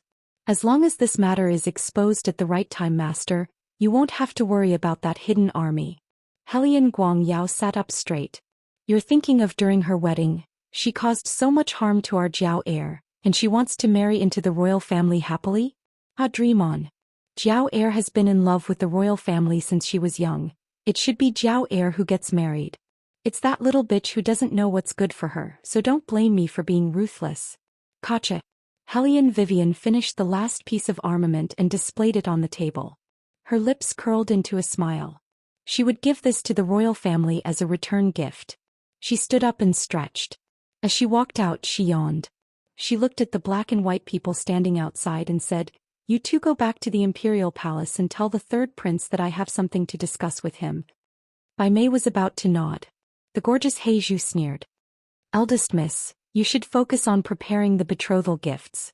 His Highness must be busy and can't find the time. If there's anything, wait until you see His Highness. Hearing this, Helian Vivian slowly narrowed her eyes and looked at her with her arms crossed. She didn't say anything and only curved her lips into a smile. Seeing this, Bai Mei reached out and touched Heizhu, wanting her to be more careful. Heizhu still kept her chin up. Bai Mei took a step forward. His Highness is indeed busy. After the retired emperor was poisoned, His Highness has been investigating this matter. But if the princess is looking for His Highness should rush over. I will go and inform His Highness. Helian Vivian looked at her lazily and didn't speak. Heizhu began to speak in a strange tone. Bai Mei, our task is to protect the eldest miss. We are not at His Highness's command. We are His Highness's maids. If we do something that doesn't suit our status, it will cause trouble for His Highness. Bai Mei felt that this was too much. But Helian Vivian opened her mouth. Her voice was faint and unfathomable. Eunuch Sun, I can't order His Highness's people. Why don't you go there personally? Eunuch Sun's scalp was numb. After a few days of getting along, he knew better than anyone that although the princess looked like she didn't sit properly, she was indeed elegant and intelligent. If you don't provoke her, she is always polite to people. But if you provoke her, Eunuch Sun thought about the fate of those people before and inexplicably shuddered. When he looked at Heizhu, he frowned. Heizhu was still disdainful. Obviously, she thought that Helian Vivian was afraid of her. When Eunuch Sun saw this, he couldn't help but find it funny. Afraid? This princess was not even afraid of His Highness. Why would she be afraid of a death soldier? Putting aside the conspiracy and calculation, just her way of doing things was not moving. She was not angry and directly asked him to go. Don't think that by doing this she was gentle. That was because she was too lazy to fight with a maid. What kind of person was His Highness? How could he not understand the princess's meaning? This was clearly saying, I can't even use the people you sent me. Hurry up and go back to where you came from. Chapter 252. Aju were about to get married. After discussing business, Nan Gonglai put down the teacup in his hand and smiled evilly. How do you feel? Finally caught the prey. This guy won't lose interest in this, right? Bailey Jiaju only sneered as he sat on the wooden chair. His posture was much more hostile than usual. He reached out and loosened his collar. The corners of his mouth were full of mockery. You can also try to get married once. Don't. Nan Gonglai coughed heavily. Don't you think about me, I'm not like the He family's young master who fooled around with the prey you set your eyes on. The two of them even got some gold card, one engraved with Wei, the other engraved with Say. You're not stupid. Baligaju's tone was indifferent as he stood up and strolled to the side of the mural. With a wave of his long sleeve, the mural slowly moved away from the middle, revealing the beautiful and luxurious cage bed inside. Baligaju laughed.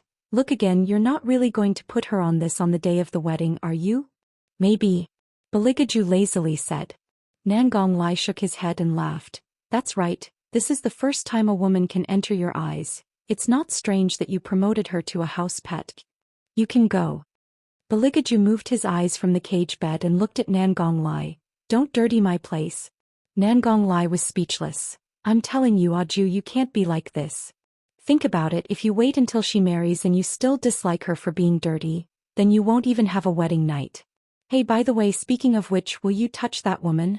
You should touch her. Last time you said that you were very interested in her. Bailey Jiaju no longer paid any attention to him. Instead he shifted his gaze back to the cage bed. He thought that the person who only knew how to stretch her claws at him was about to move in. The corners of his mouth slightly curled up, revealing a trace of a smile. Nan Gonglai still wanted to say something, but Eunuch Sun's report came in from outside. When Baligaju heard Eunuch Sun's words, a faint light appeared in his cold eyes as if he was pondering something. Nan Gonglai also laughed, the corners of his mouth curled up with evil intentions.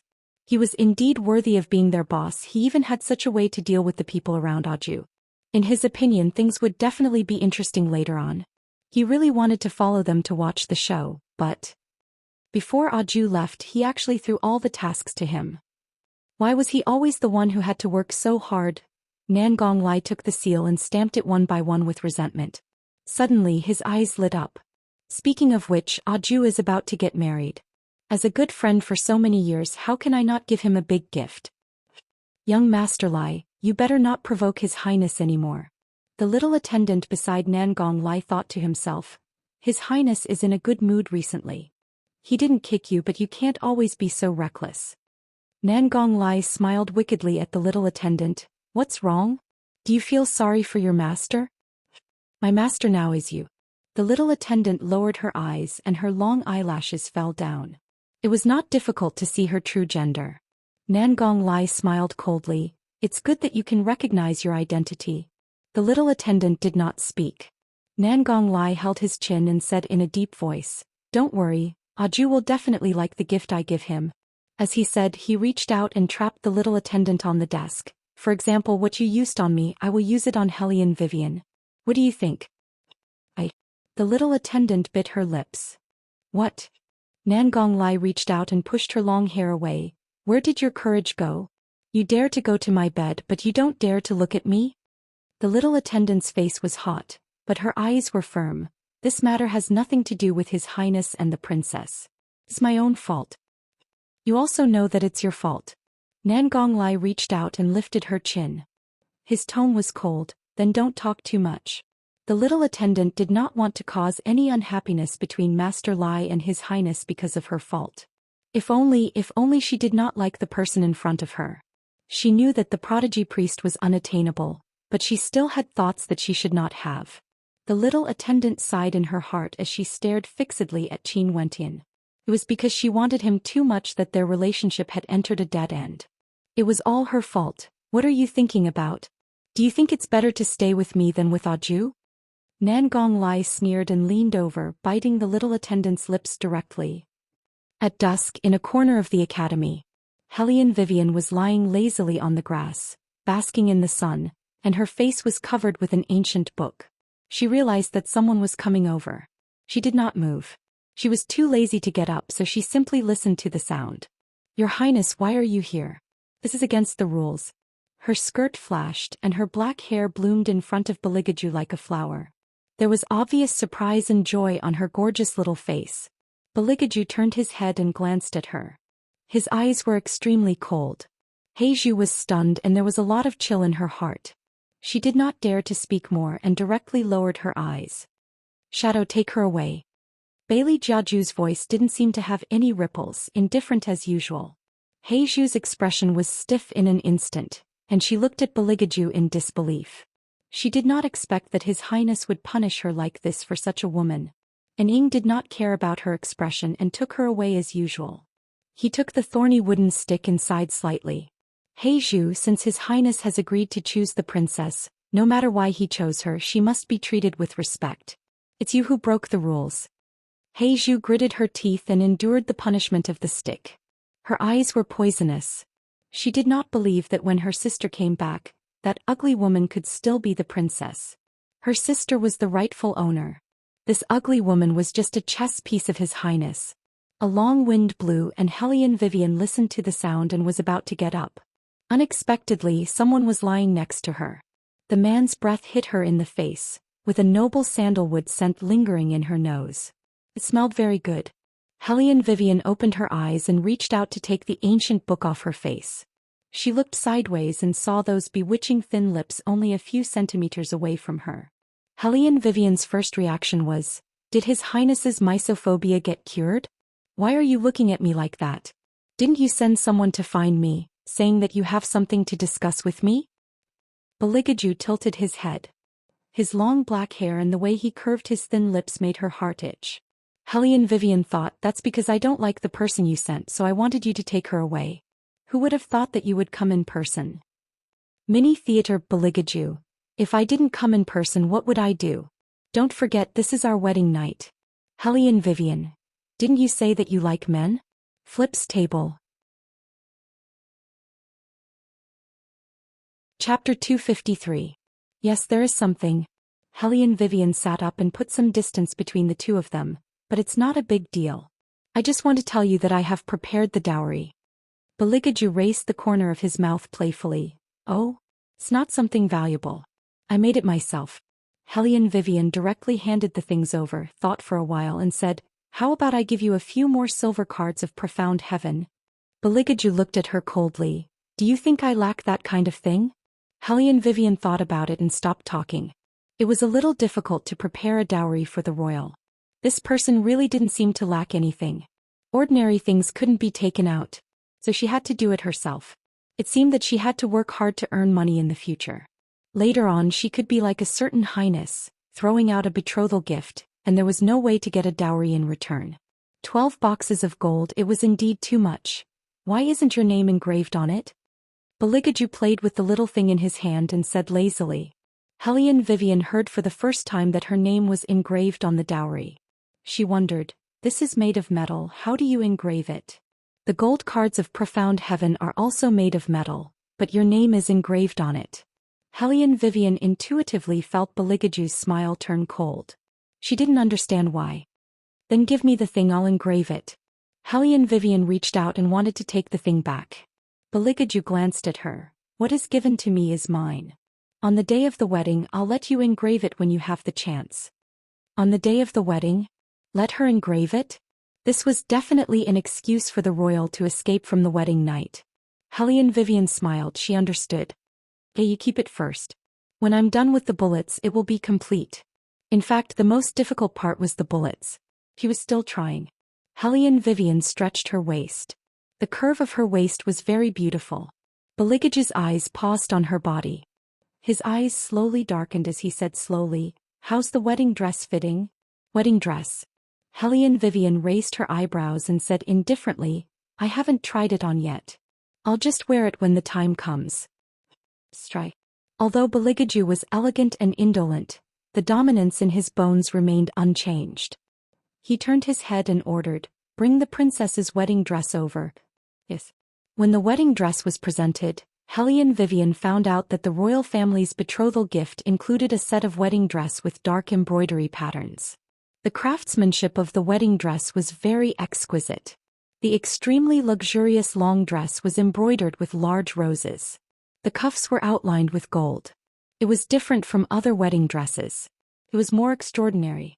When Hellion Vivian saw the wedding dress, she muttered to herself, "So this is the legendary feeling of having a sugar daddy." She estimated that this wedding dress alone could buy an entire city. "Wipe the thing on your face." Hellion Vivian looked at the white handkerchief that the royal family threw over. She wiped her face and her hands before she picked up the wedding dress. Under the white birch tree there were only the two of them. There were shadows standing outside, so no one dared to come close. Hellion Vivian's fingers were very white, even and long. Now with the bright red color it was very eye-catching. It was easy to imagine her lying on a soft bed.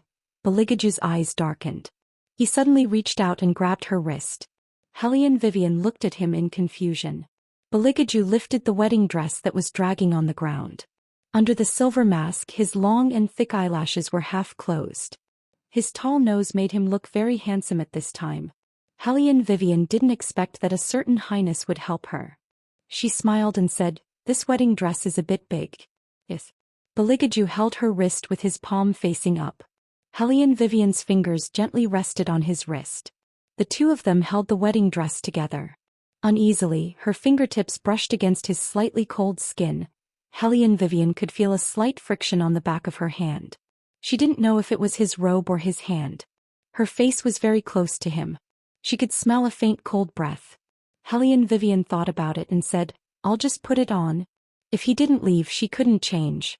Hearing this, Bailey Jiaju only glanced at her. Those eyes were extremely dark, always giving people a kind of bewitching feeling. He also didn't say anything more, turned his back, but the corner of his mouth raised a trace of an arc. Originally, Hellion Vivian wanted to take care of the wedding dress in 2 or 3 moves. But here came the problem. Why was it so difficult to wear ancient clothes? "Woman, do you know how to wear it or not?" Yuan Ming lazily yawned in the fantasy space. "How long have you been fiddling with this? Why haven't you even found the cuff?" Hellion Wei absent-mindedly stopped her movements and used her consciousness to communicate with Yuan Ming. "You can shut up now. When I was in modern times, I very rarely wore dresses. The ancient Chinese costume was used to test my intelligence." "What? The wedding dress is not suitable?" Beligaju, who didn't hear the movement, slightly tilted his head. Hellion Vivian looked at the back of the tall and straight ghost standing in front of her. She gently coughed twice. "I'm still thinking about how to wear it."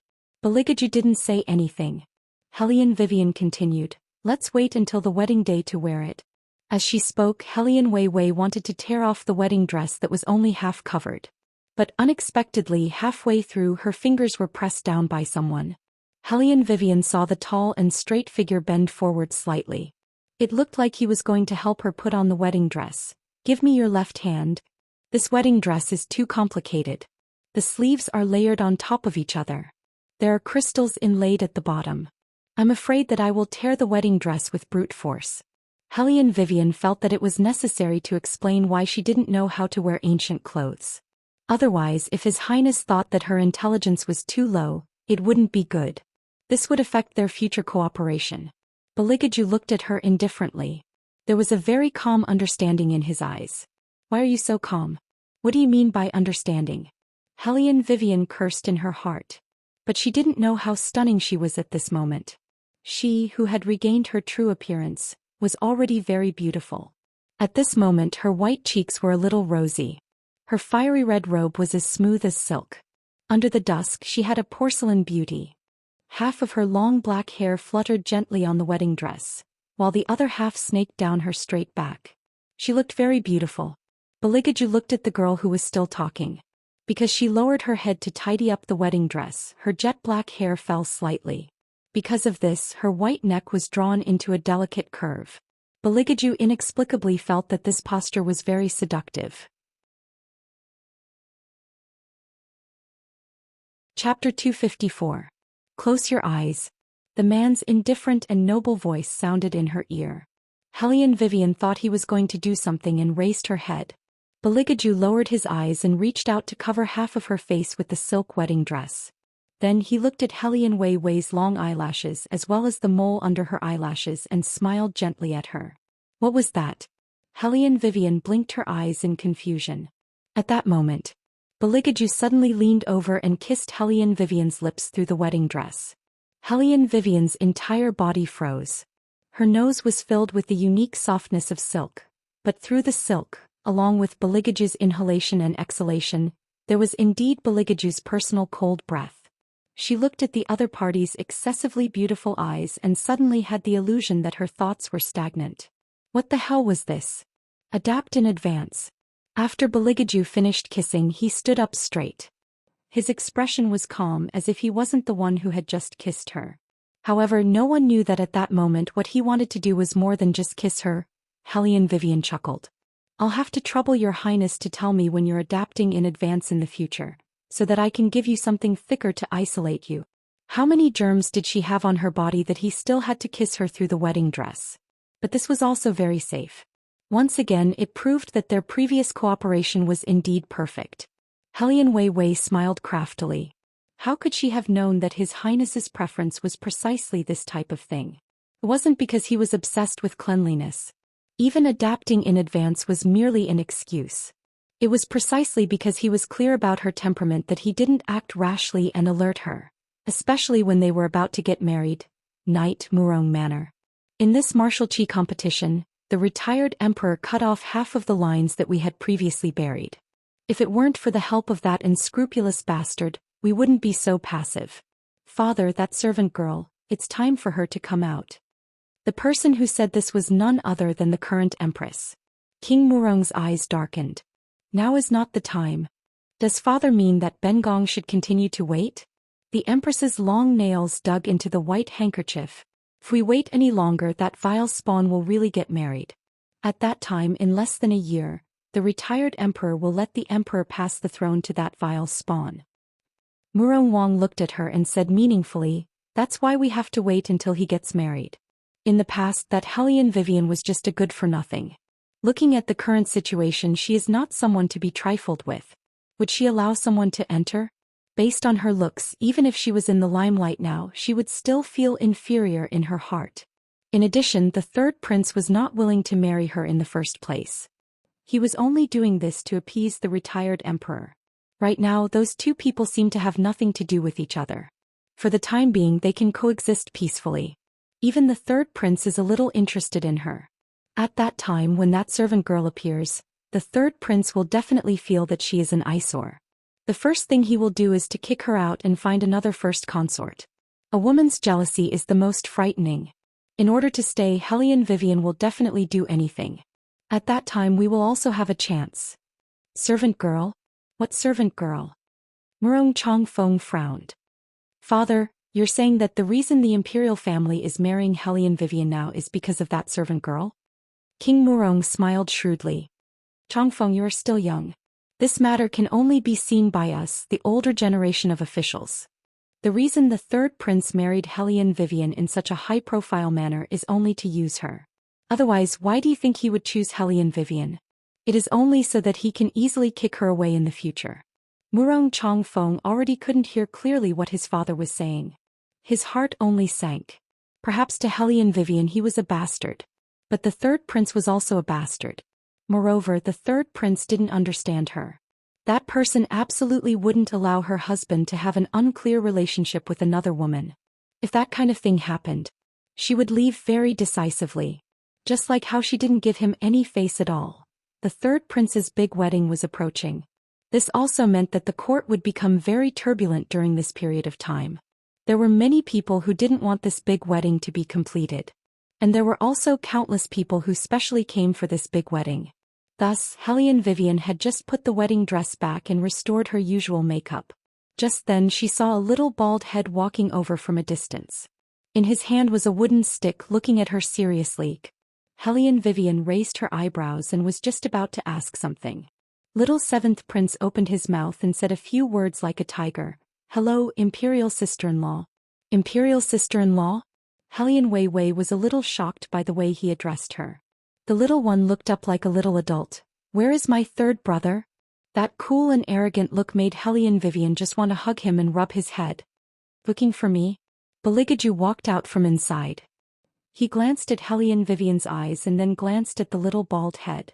The little one didn't understand what his third brother meant. With a fierce face he put the wooden stick on the ground. Someone wants to fight with my third brother. He is now at the dean's.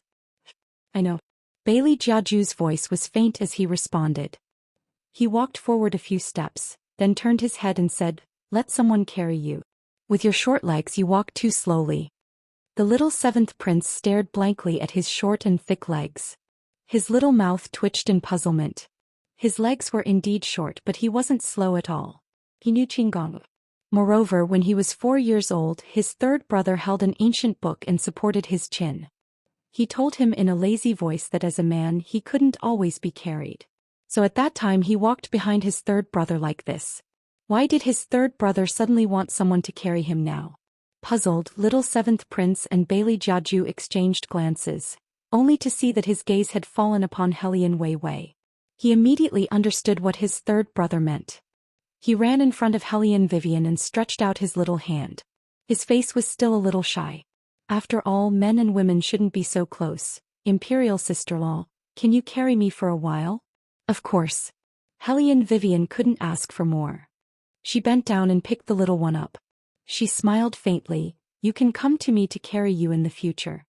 Hearing this, the little seventh prince felt deeply distressed. Now his manly image was gone. Sai, why did he have to have a third brother who knew how to cater to his interests? But, Imperial sister-in-law, don't you like that young Master Murong? Little seventh prince felt that he had to clarify this point. Otherwise, his third brother would be abandoned and in a bad mood and make him dance again. Chapter 255. Hellion Vivian did not expect the little one to ask her this question. She was stunned.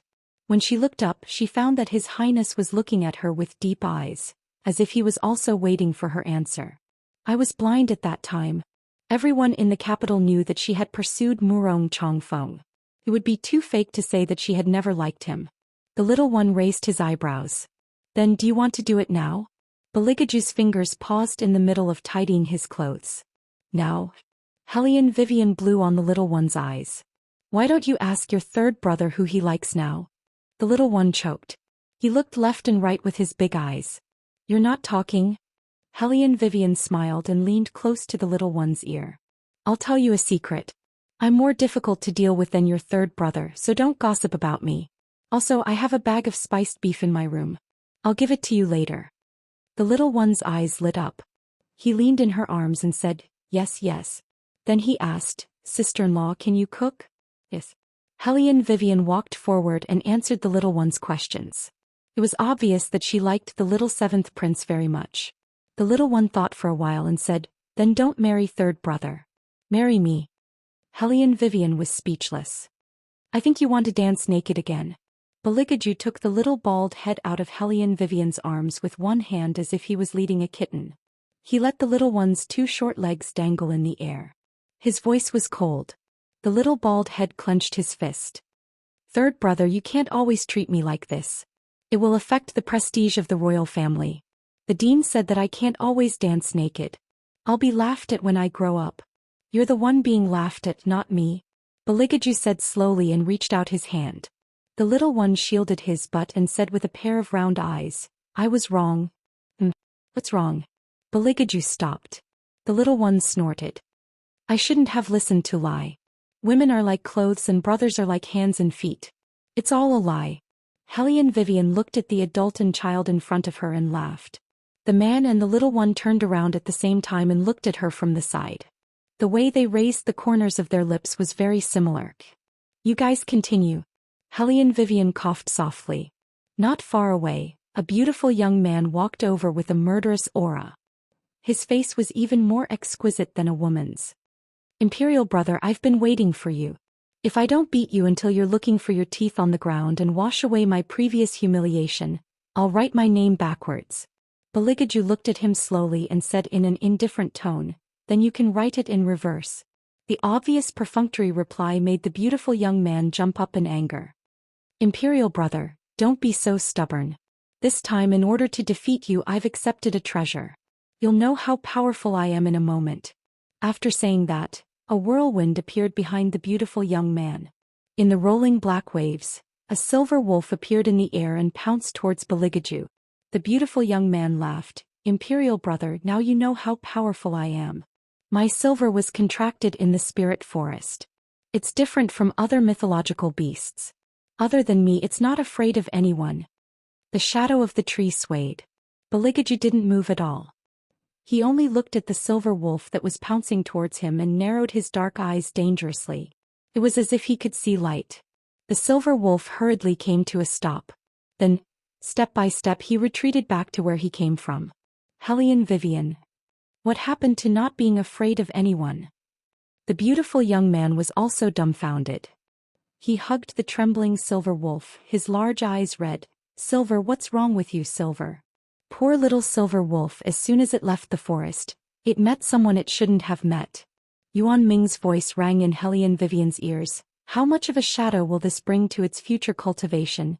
Hellion Vivian raised her eyebrows. You seem to know a lot about the third prince. Yuan Ming replied meaningfully. At least I know that he's not to be trifled with. But you have to dance with wolves in the future. Woman, aren't you afraid that something will happen when the time comes? What can happen? Hellion Vivian didn't care at all. He doesn't like women. Is that so? Yuan Ming's thin lips curved up evilly. The beautiful young man was still hugging the silver wolf's neck and growling. Beligaju, just you wait. Bailey Jiaju sized him up and said slowly, what are you waiting for? Wait for you to grow taller? It had to be said that the royal family was indeed an expert at angering people to death. Everyone knew that what Armament City's little tyrant hated the most was his height, which couldn't grow. Ah! Hearing Beligaju's words, the beautiful young man was so stifled he almost strangled the silver wolf in his arms. Little seventh prince seemed to have long been accustomed to his third brother's style. He ran over and patted the beautiful young man's head, his voice full of vigor. Cousin, don't be sad, no one thought you could beat third brother. You comforting me like this, I won't be happy at all. What did he mean by no one thought you could beat third brother? Phew, let him catch his breath first. You're here to attend the wedding? Beligaju walked over and looked down at the beautiful young man whose face was full of defeat. Under normal circumstances, the overlord of Armament City couldn't leave the city. The beautiful young man brushed aside the weeds on his head. What do you think? Chi, I really feel sad for the girl who's going to marry you. She definitely doesn't know that you're not interested in girls at all.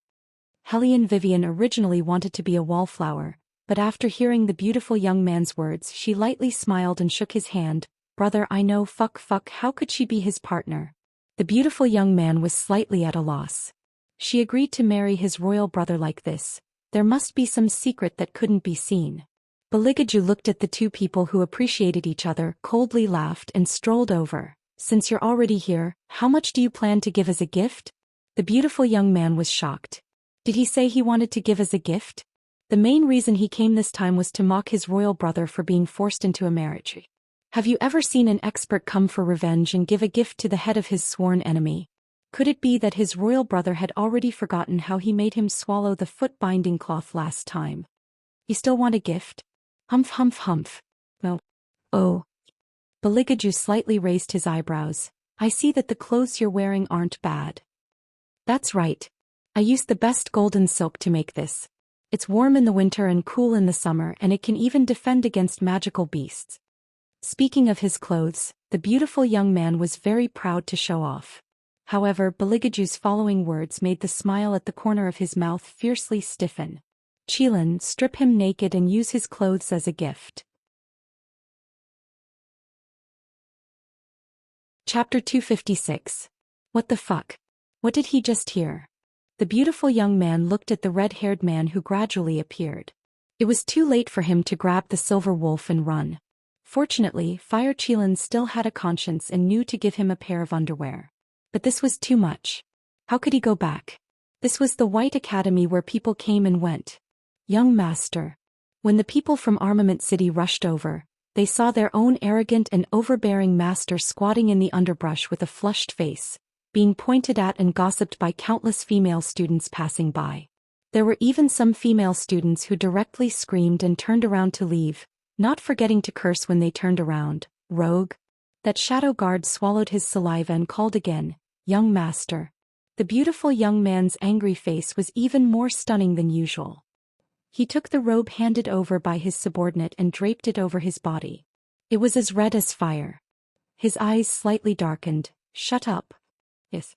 The shadow guard thought for a moment and said, "But I'm looking for you to tell you that there's a way to break the curse on your body." Hearing this, the beautiful young man suddenly looked back. "What did you just say?" "Say it again." "There's a way to break the curse on your body." The shadow guard respectfully lowered his eyes. The Han family, generations of masters. They would all be cursed because they had once offended that legendary man. Every generation of patriarch would grow up extremely slowly. Now thousands of years had passed and there was no trace of that man. Their Han family could finally break this curse. The beautiful young man looked at the figure under his feet.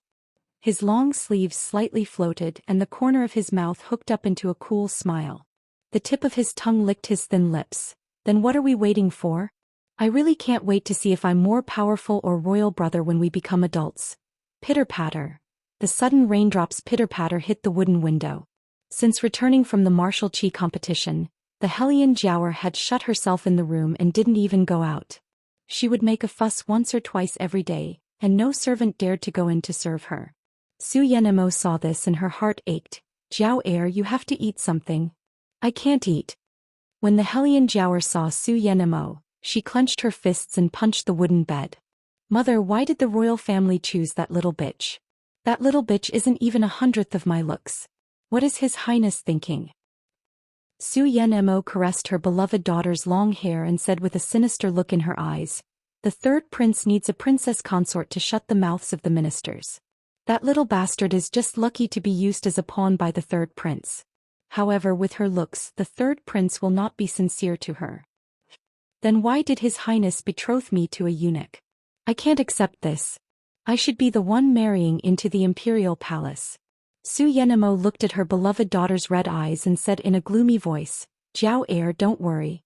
Mother won't let that little bitch get away with it so easily. Mother has arranged everything. Didn't you say that the little bitch didn't look like herself? I also suspect that she has been possessed. The third prince's wedding will be attended by eminent monks from all over the country. When the time comes, Mother will make sure that little bitch shows her true colors. She won't even be able to enter the imperial palace." Possessed? Hellion Jiaoer blinked her teary eyes and remembered what happened before. She shuddered and reached out to grab Madame Su's hand. "Mother, there's something that I always thought I saw wrong. Now that I think about it, it's not impossible. On the day of the martial chi competition, there seemed to be a shadow following behind that little bitch. Do you think that shadow is the person who is occupying Hellion Vivian's body now?" Su Yenemo was only guessing before. Now that she heard her beloved daughter say this, her whole body trembled. "Jiao, why didn't you tell me this earlier? I just remembered it today." Hellion Jiaoer paused. Su Yenemo patted her hand. "If she has really been possessed, we don't need to teach that little bitch a lesson. The whole world will ostracize her. Just wait and see. Mother will definitely taste the feeling of being despised by thousands on the day of the wedding." "The day of the wedding? Why wait until the day of the wedding?" Hellion Jiaoer's eyes were sinister. "Your daughter wants that little bitch to die right now." Su Yenemo tapped her forehead. "You little girl, why don't you think about it? If we don't wait until the day of the wedding, how am I going to make use of those eminent monks? Over the years, the eminent monks have always chanted the scriptures on the prince's wedding. This time we just need to change the scriptures slightly and let those eminent monks force out the evil in Hellion Vivian's body. That little bitch will have reached the end of her journey." Creak. The graceful and luxurious wooden door slowly closed. Deep in the palace, a shadow walked in and knelt on the ground. "Your Highness." Beligaju put down the scroll in his hand. His fingers rested on the throne while his other hand lazily supported his chin. He said coldly, "Speak." "The matter has been investigated." Shadow lowered his eyes. "Miss Hellion is indeed the miss of the past. As for her temperament, it is said that after she was divorced she couldn't think straight and jumped into the river. After she was fished out there was a change. According to the maids of the defense division, They were also very surprised that someone who jumped into the river could actually survive. Beligaju didn't speak. His fingers slowly turned the black jade ring on his little finger. Shadow sized up his master's expression. Your Highness, do you think it could be? The word possession was not out of his mouth. Beligaju interrupted him. Seal off all news.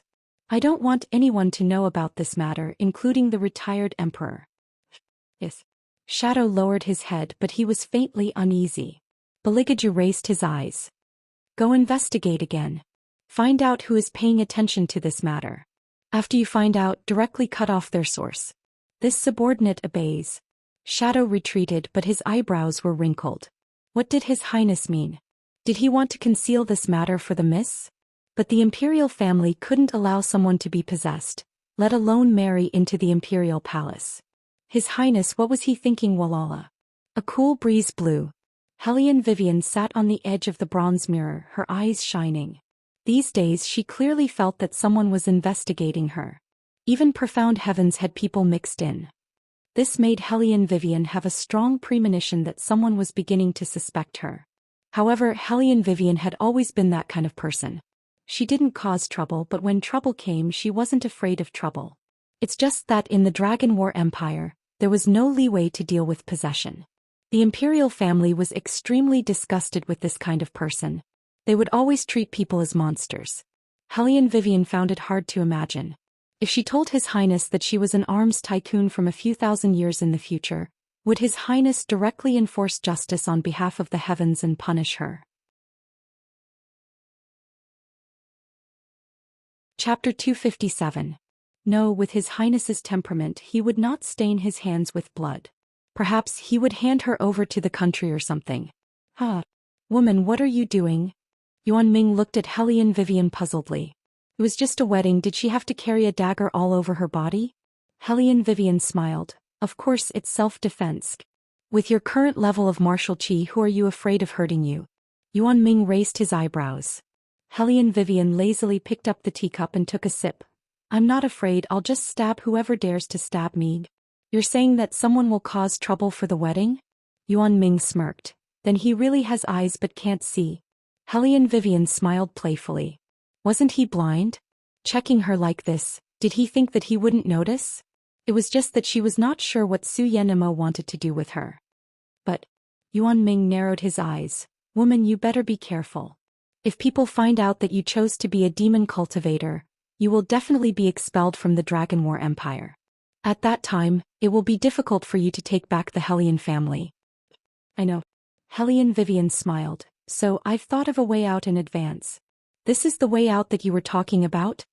Yuan Ming looked at young Master He, whom he had not seen for a long time and was about to jump over the wall.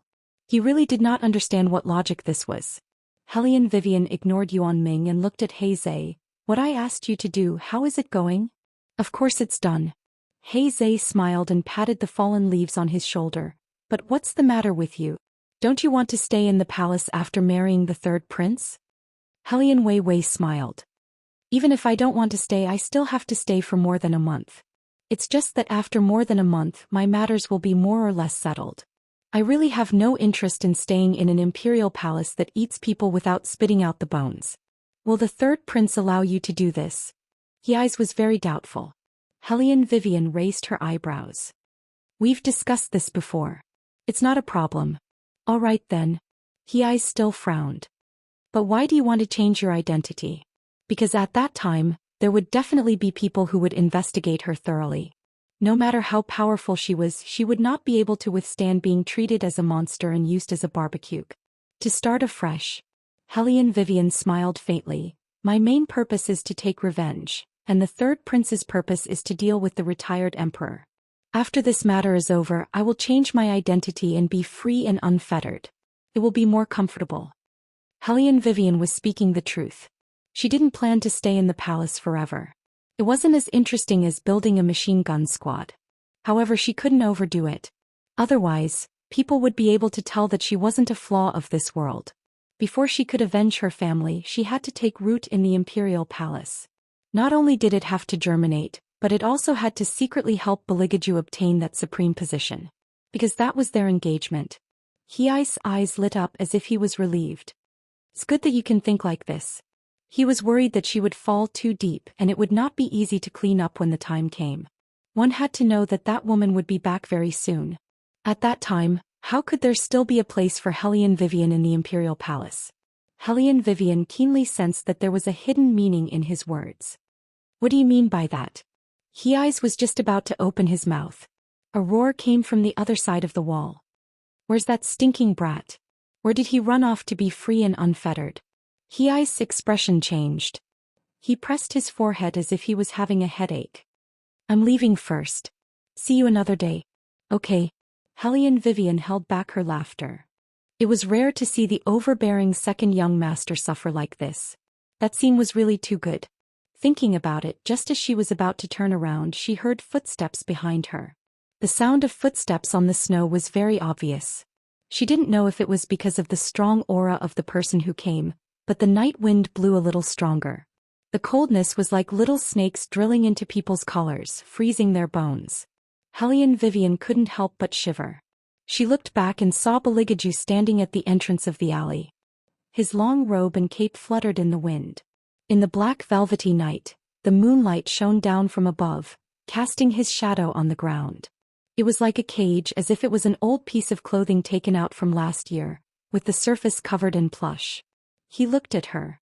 His eyes were cold and noble, like a vampire prince who had walked out of a manga. The side of his face with a silver mask was like broken ice, exquisite and perfect. Hellion Vivian's fingers were a little stiff, especially under that ice-like gaze. She believed that if it was another person they would definitely feel cold all over. Only she wasn't sure how much of what they just said. His Highness heard. Bailey Jiaju opened his mouth. His tone was as indifferent as an ice stream, but he instructed Shadow at his side. Go tell Elder Hay, just say that Imperial Grandfather is preparing to bestow a marriage to the Nayland family's 7th Mississippi. Ask Elder Hay if he has any candidates to recommend? Yes. Shadow accepted the order and left. Hellion Vivian heard this and wrinkled her eyebrows. Bestow a marriage for Nayland family's 7th miss? Was this the rhythm of forcing Heizei to his death? That childhood sweetheart of his seemed to be ranked 7th in the Nayland family. I thought that at this time, you should be in your boudoir waiting to be married, and not appear under the Hay family's wall. That deep, steady and slightly magnetic voice sounded again. It was like golden sand slowly sliding past the side of her ear, with the texture of cold metal. When Hellion Vivian heard this, she didn't know where to start. You came out so late. Have you ever thought that I would look for you everywhere because I didn't see you at the academy? This time his background was a lush forest. It was late at night and the green and black paint mixed together, giving off a gloomy smell. This man should be a natural negotiation expert. His methods were definitely not the same as his flawless handsome figure. Don't look at his languid, elegant, and indifferent appearance. The more this kind of person was, the more unusual their methods were. For example, right now Hellion Vivian actually had a feeling that she did something wrong. Speaking of which, she really shouldn't have run out 3 days before the wedding. However, didn't this also mean that the other party didn't hear the conversation between her and Heizei just now? Beligaju looked at her. If he didn't find out that there really was nothing between the two of them, if he didn't test Heizei and know that he had a childhood sweetheart that he couldn't let go when he saw that scene just now, he was afraid that he would really kill Heizei. No one could touch his prey, let alone in this kind of late at night. Moreover, it was so late, why did she come to find Heizei? Even if something really happened, shouldn't she come to find him, her fiancé? Chapter 258. You've been caught. Woman, let's see how you explain this. Yuan Ming gave a schadenfreude smile. Hellion Vivian raised an eyebrow and directly cut off the communication with him. She looked up at Beligaju. Isn't it said that the bride and groom can't see each other for 3 days before the wedding? I thought you wouldn't go to the academy. She remembered that there was such a rule in ancient times. Beligaju looked at her. There was a black ring on his finger. The ring seemed to be made of jade. With his movements, it reflected the light of ice and snow, so you can come out and date someone else with a clear conscience? His tone was very light. When Hellion Vivian heard this question, she almost couldn't help coughing. Beligaju looked at her choked expression and his eyes were as indifferent as usual. Hellion Vivian seriously looked at him. We're just chatting. Just chatting? Beligaju gave a cold laugh. It was clear that he didn't believe her words. Hellion Vivian gave an unsound. She had already said everything she could say. Hearing this, Beligaju's eyes slowly revealed a smile. But that smile was a bit cold. Reflecting the light in his eyes, it was very moving. At first glance, it gave people a shocking feeling. He suddenly leaned forward and used his slender fingers to push aside her long hair. The man's cold aura instantly enveloped her and his deep voice sounded in her ears. Do you think this highness will believe your words, People should maintain the most basic trust between each other. Hellion Vivian met his eyes and smiled, not to mention that we're about to get married. The written agreement is here. Beligaju's eyes fell on her white neck and he gave a faint smile. You're right, we're about to get married. Hellion Vivian knit her brows. Why did she feel that such a normal sentence had a different meaning when it came from this highness' mouth? Send the princess back. Beligaju retracted his hand and stood upright. His expression was ascetic and indifferent, but his dark and deep eyes made Hellion Vivian feel that he seemed to be thinking about something. The night wind whistled and the tree branches swayed back and forth. It was as if an invisible hand was slowly closing in on the quiet general's residence. In the dark, Su Yenemo looked left and right. Then, with the help of her maidservants, she walked into an abandoned courtyard. There was a person standing in the courtyard, pacing back and forth as if he was thinking about something. When she saw Su Yenemo walking over, her eyes lit up and her face was filled with joy. Madam Su. Su Yenemo put her finger to her lips and gestured for him to lower his voice. She then signaled the maid behind her with her eyes. The servant girl cleverly stood outside the courtyard as if to keep a lookout for them. Everything was going on in secret. The person who came was none other than the matchmaker who was in charge of Hellion Vivian's sedan chair. The matchmaker was overjoyed. When she saw Su Yenemo, she tried to lower her voice and said, Rest assured, Madam Su. This old servant has prepared everything according to your instructions. On the day of the wedding, this old servant will definitely cooperate. That's good. Su Yenemo smiled coldly, her expression filled with hatred. That little bastard ruined 2 of her daughters in one go. If she didn't teach her a lesson, how could she let it go? When the eminent monks did the deed, she didn't need to do anything. The 3rd prince who married her would take her life directly. The night gradually sank. For the next 3 days, Hellion Vivian didn't go anywhere. There were no classes in the White Academy. The next class would probably be after the wedding. So, Hellion Vivian simply sat cross-legged on the floor and fiddled with her pile of armaments. However, the mercenaries came twice to report the recent situation of the Hellion family. Probably the elders wanted her to go back, but Hellion Guangyao didn't agree. Hellion Vivian wasn't anxious at all. She took out 100,000 taels and let the mercenaries arrange it accordingly. She had always believed that money could make the devil turn millstones. She wanted to see how long Hellion Guangyao could hold on. If you eat something and then spit it out, it will definitely not feel good. However, Hellion Guangyao, have you forgotten that everything you have now belongs to my mother, including the food and clothing of your wife and daughter? You think it's over here? How could it be? She had just started. Woman, if you treat Hellion Guangyao like this, sooner or later you will have to face the 4 great families. Yuan Ming said with an evil charm, You're still too inexperienced to deal with them with your current strength. I know them very well. Those old men don't have any humanity when they do things. Even us demons can't stand it. Hellion Vivian finished the last set of armaments and smiled softly. You know them very well, but Yuan Ming, you don't know me well enough. Yuan Ming was stunned. The corners of his mouth curled up even more. 2 days later. A grand wedding 10 miles away from the bride. Beligaju wore a wedding robe with exquisite workmanship. The robe was embroidered with purple cloud dragon wrought tan. Even the cuffs were outlined with the most complicated golden pattern, showing its great value. His figure was tall and handsome, his face was clear and handsome, and his temperament was extraordinary. His slender and fair hands were holding a black horse rope, and his slender legs were resting on both sides of the warhorse. The bright red robe he was wearing made his skin look even fairer. The north wind fluttered his wide sleeves, making him look like an imperial god from the barren land from afar. Behind him was a bright red sedan chair carried by 8 people. The decorations behind the sedan chair occupied almost half the street. The common people scrambled to stand on tiptoe and look at this side, their mouths letting out surprised exclamations. Hellion Vivian was still sitting in the bridal chamber. She was probably the first young lady from a big family who didn't have parents to send her off. However, she didn't feel anything. Therefore, she didn't tell the news of the wedding to the Supreme Master who was participating in the martial chi competition in other empires. Sitting on a wooden chair, she lazily let the servant comb her hair and yawned from time to time. Bai Mei couldn't help but look at her. Although she didn't want to admit it, this Hellion Vivian was indeed a little different. She had never seen anyone so leisurely and relaxed before marriage. What's more, she was marrying a master, a person who could only stand in the clouds. At this point, even her sister couldn't compare. Those dangling ornaments don't need, it's tiring to wear them. Hellion Vivian leaned back, her slender legs slightly crossed. Her bare feet stepped on the floor as if she was beating a beat. That kind of casual elegance revealed, unexpectedly made people not dare to say anything. The wedding nanny who was waiting on the side watched, thinking that this figure was not bad, but that face was too dark. No matter how many layers of powder she put on, it was useless. Fortunately, this third prince could endure. There was probably no other way.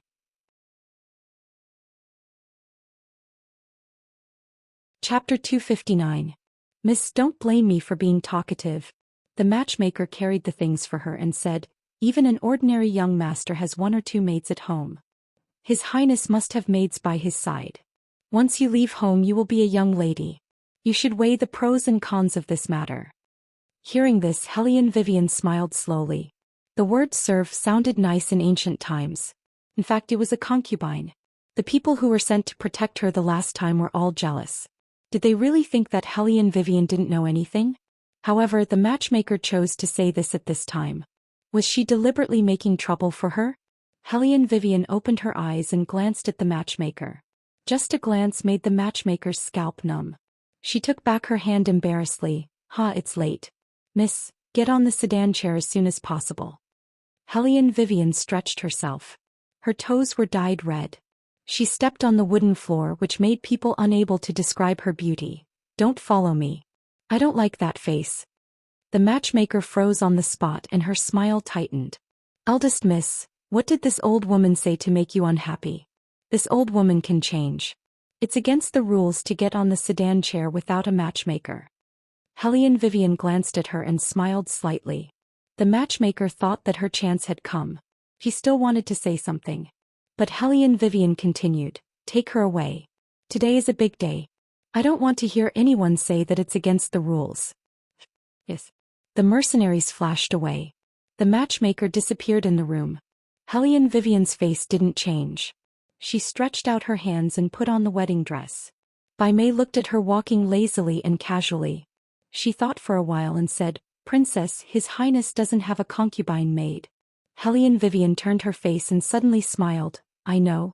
Bai Mei was stunned. How did Princess know? People with mysophobia won't tolerate anyone touching them casually. Besides, Hellion Vivian paused for a moment, and the corners of her mouth curled up slightly. If there is anyone, it should be the servant of the bedwarmer. Bai Mei frowned. What bedwarmer? However, in reality, when the Empress left her sister by His Highness' side, it was indeed for His Highness to use as a concubine, but, forget it, why was she thinking so much? Bai Mei. A clear and lazy voice sounded in his ears. Bai Mei didn't expect Hellion Vivian to remember her name. She looked at her. She saw that person stretch out his hand and tug at his collar. He tilted his head and looked at her. His posture was indescribably handsome. This wedding is between me and your highness. If something happens, your highness will be the one to lose face. Bai Mei's fingers paused. She didn't dare to think about anything else and answered respectfully, yes. She thought that it was fortunate that Heiju was not here. They had all misjudged the woman in front of them. Her methods may not be inferior to His Highness. The auspicious hour has arrived. There was a burst of festive music outside. The red veil fell. Hellion Vivian was carried into the sedan chair. Baligaju rode his horse at the front. His fingers were slender and smooth. His fingernails were pink and translucent. There was a faint light of pearls. His whole body was surrounded by the aura of nobility. More than half of the female guests on the street had their eyes on him. There was amazement in their eyes. There were also sighs of envy. Although Hellion Vivian was no longer the trash of the past with her beauty, she could still marry the third prince. How could people not be jealous? Hellion Jiaoer gritted her teeth. She looked at such a grand wedding. Her poisonous eyes slowly slid past the sedan chair beside Hellion Vivian. In a short while, a wonderful scene was about to unfold.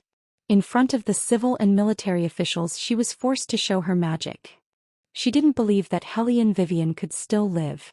She really couldn't wait to see that scene. Hellion Vivian didn't see any of this. Her head was still covered with the red veil. She listened to the music and held a big red apple in her hand. Marriage was a tiring thing, not to mention marrying a prince. The etiquette was more complicated than a cow's hair. Hellion Vivian swayed and felt that she was about to fall asleep. She yawned from time to time. Bai Mei followed the sedan chair on the left and right. She was always paying attention to the movements around her. Yuan Ming felt bored and asked, "Woman, what does it feel like to get married?" "Tiring." Hellion Vivian couldn't move under the phoenix coronet. Her neck was crushed. She was just about to relax her muscles. Then a series of vague exorcism chants and prayers entered his ears at the same time. Hellion Vivian knew that it was not appropriate to open the curtain now, so she just gently raised her eyebrows. Yuan Ming stood up anxiously. "This is an exorcism spell." "Exorcism spell?" Hellion Vivian frowned. "What's that?"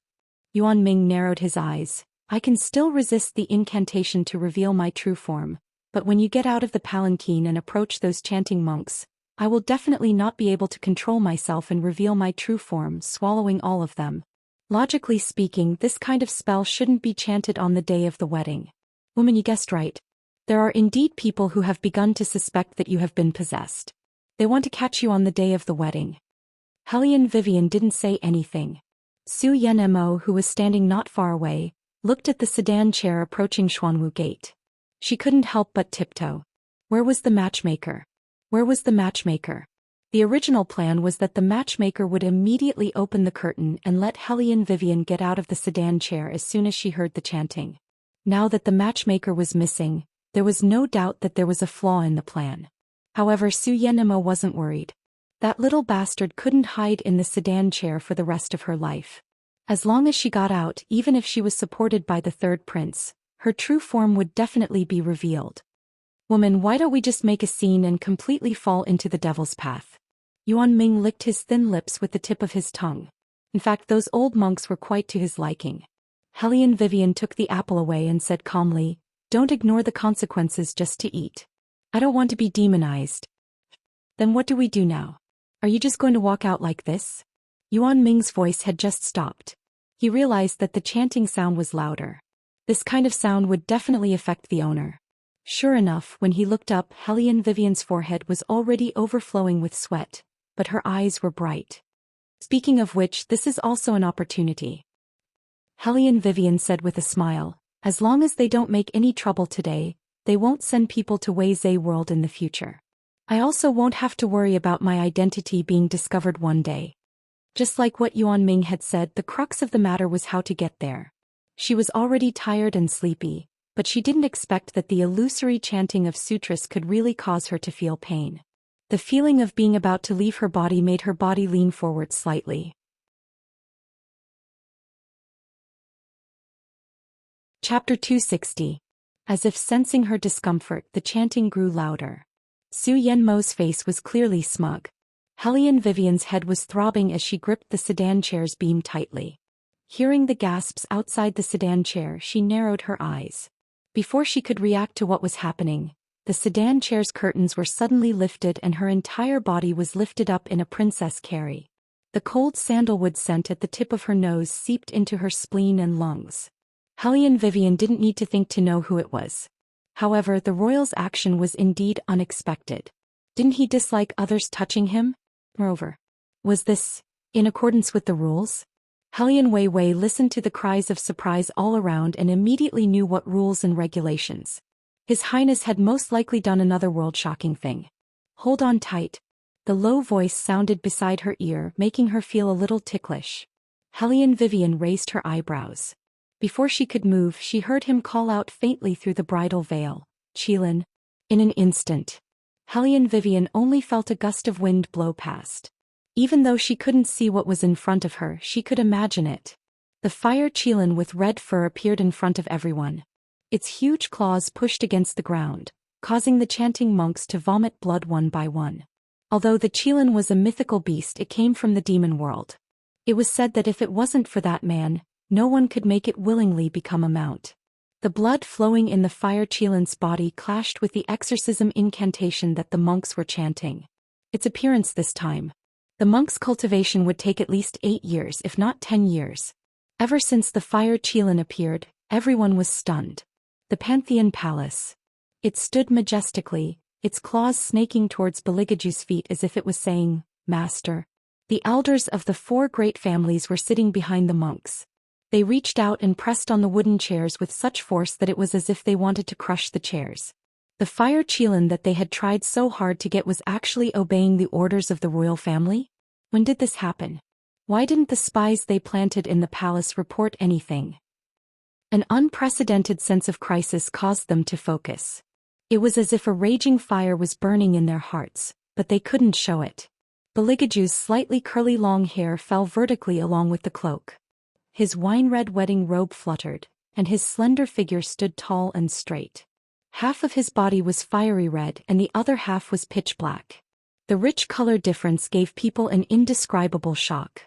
He carried Hellion Vivian in his arms. His posture was elegant, his eyes were indifferent, and he exuded a strong aura of abstinence. Under the beautiful mask, his thin lips were slightly raised with a faint evil smile. Separated by the bridal veil, Hellion Vivian couldn't see anything. She was deep in the dark fog and the only thing she could feel was his slightly cold fingers. They wrapped around her knees and pressed down on the pit of her leg. Only then did she order the fire Qilin, "Lead the way." Hearing this, the fire Qilin pressed its claws and raised its beautiful neck slightly. When its red feathers rose, countless flames blossomed into huge fireworks.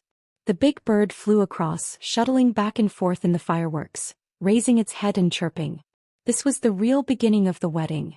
80 miles away, the fireworks gradually grew bigger, and the sky was filled with magnificence. The fire Qilin opened the way in front. Beligaju walked out of the fireworks.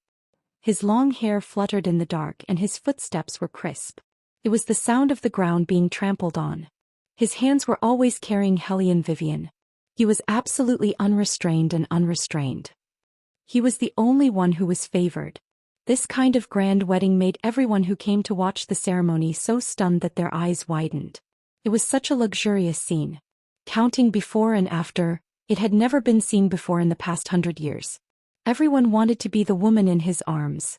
However, what they didn't know was that other than Hellion Vivian, no one could maintain that kind of indolence in this kind of environment. Hugging her like this felt pretty good. Hellion Vivian nestled in Beligaju's arms and wantonly yawned.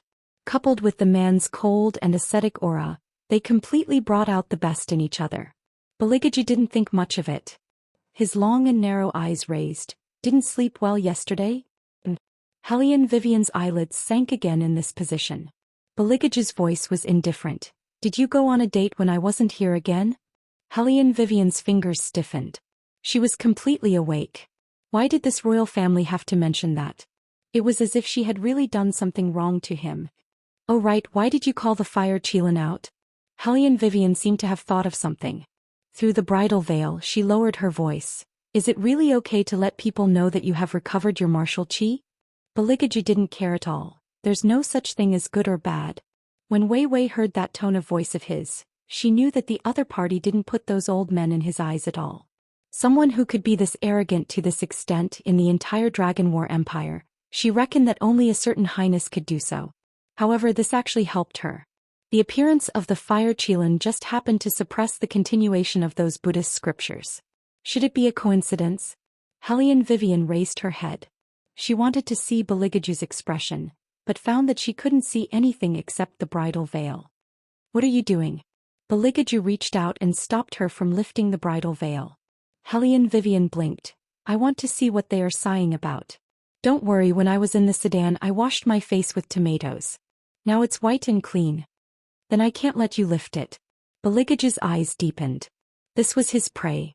He should be the first to see her most beautiful appearance. The bride can only lift the bridal veil after entering the bridal chamber. Baligaju's voice didn't have the slightest bit of bullying. His tone was cold and noble. Do you want to break the rules? Hellion Vivian's fingers paused and didn't move again. But the fire Qilin who was walking in front slanted its steps and almost slipped.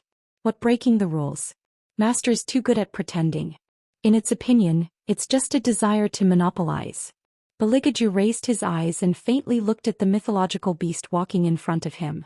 Although that gaze was calm, it still made the fire Qilin's spirit tense up. It resumed its posture of holding its head high and continuing to walk forward. It was so dazzling that people couldn't move their eyes away. Hellion Jiao Air stared blankly at this scene that made her jealous to the point of insanity. She had never thought that this godlike person would actually do such a thing in front of hundreds of civil and military officials. It was completely out of her expectations. Hellion Jiao clenched her hands. Why can this cheap woman get special treatment from the royal family? All of this should have belonged to her. Whether it was the royal family's love or the 10 li of red makeup.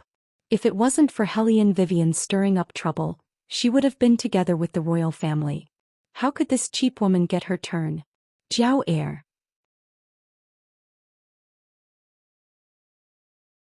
Chapter 261.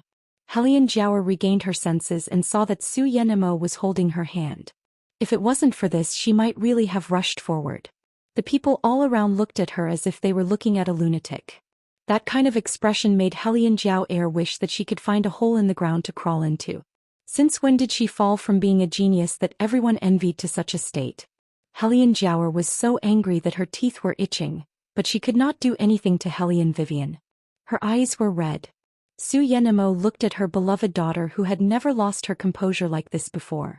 It was as if she had been brutally punched by someone. She was extremely indignant, but she had no choice but to comfort her. Jiao Air, listen to me. Even if the wedding is over, things between them will never get better. You also know that the third prince doesn't like this kind of woman. With her looks, no man can't tolerate her. The third prince will definitely not touch her. Moreover, it will be the national celebration in a few days. When that time comes, that person will definitely appear. As long as that person returns, this little bastard will definitely be kicked away. Mother, is the person you are talking about the head servant who served His Highness back then? Hellion Jiao's eyes flashed with malice. Su Yenemo looked around and lowered her voice. That's her. I didn't want to tell you at first because I was afraid that you would be upset. After all, you really care about the third prince. But now that things have come to this, there's nothing to hide. When the time comes, you can join forces with that girl and easily pull this little bastard off the stage. How can that ugly woman compare to the two of you who are as beautiful as flowers? But I'm going to marry into the Huai family. How can I and the royal? Hellion Jiao bit her thin lip. A woman who was engaged and yet she was still seducing others. She was afraid that it would be bad if word got out. Su Yenmo's eyes darkened slightly. Jiao Air, you have to remember that in this world, you are only right if you win. It's the same principle as when I asked you to snatch Murong Chongfeng. But at that time he didn't do anything to me. He just hated that little bitch. The Hellion Jiao frowned. Who asked that little bitch to be so ugly? Not only does she keep pestering the crown prince, it would be strange if he didn't dislike her. Su Yenemo smiled. You see, even the crown prince can't stand that face of hers, let alone the third prince.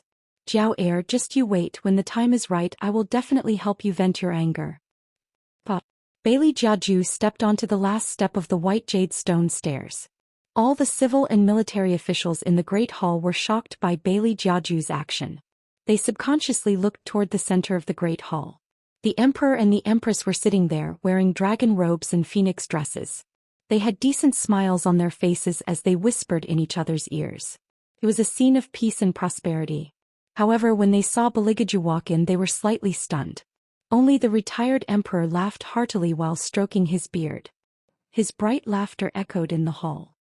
Seeing that these two children have such a good relationship, this old man is relieved. Come, let's offer the tea and greet them. Baligaju stood in the center of the hall as if there was no one around. He bent down and put Hellion Vivian down. Soon the palace maids and eunuchs served the best tea. Hellion Vivian couldn't see who was who. She could only hear the sounds around her and do what she should do. Everything was lively and festive. Only the Empress's eyes flashed with an undetectable light when she took the tea from Hellion Vivian. After the two finished offering the tea, Beligaju handed her over to someone else. Send the Princess Consort down to rest. Hearing this, Hellion Vivian didn't think too much and asked casually, "What about you? Where are you going?"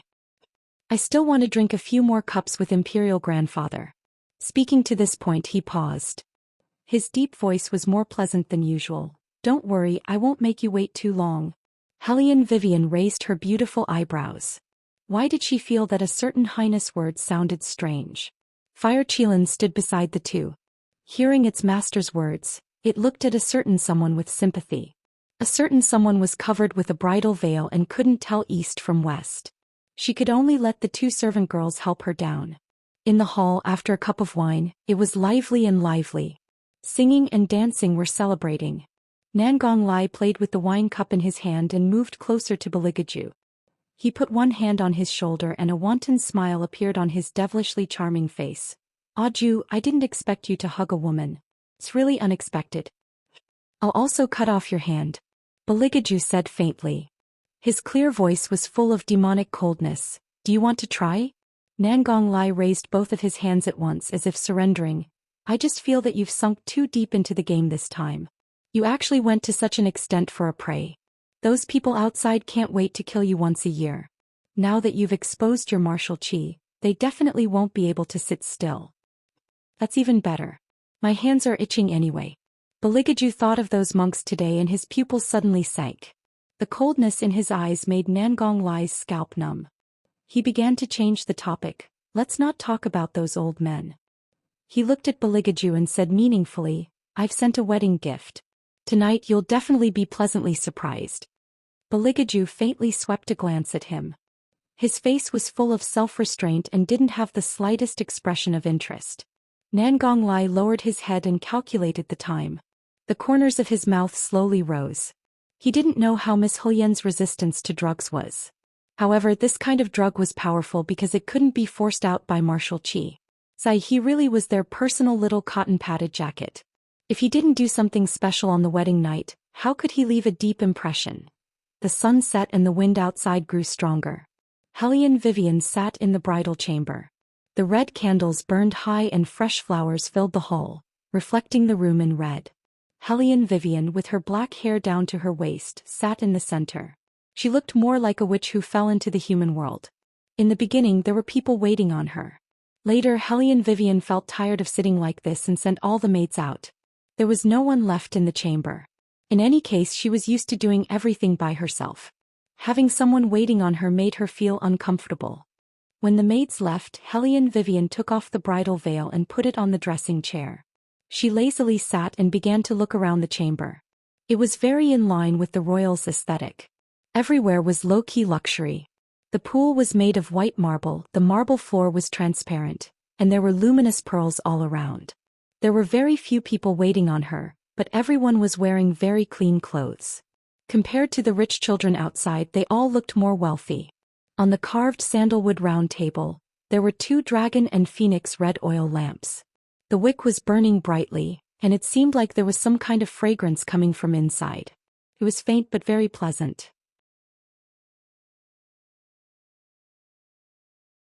Chapter 262.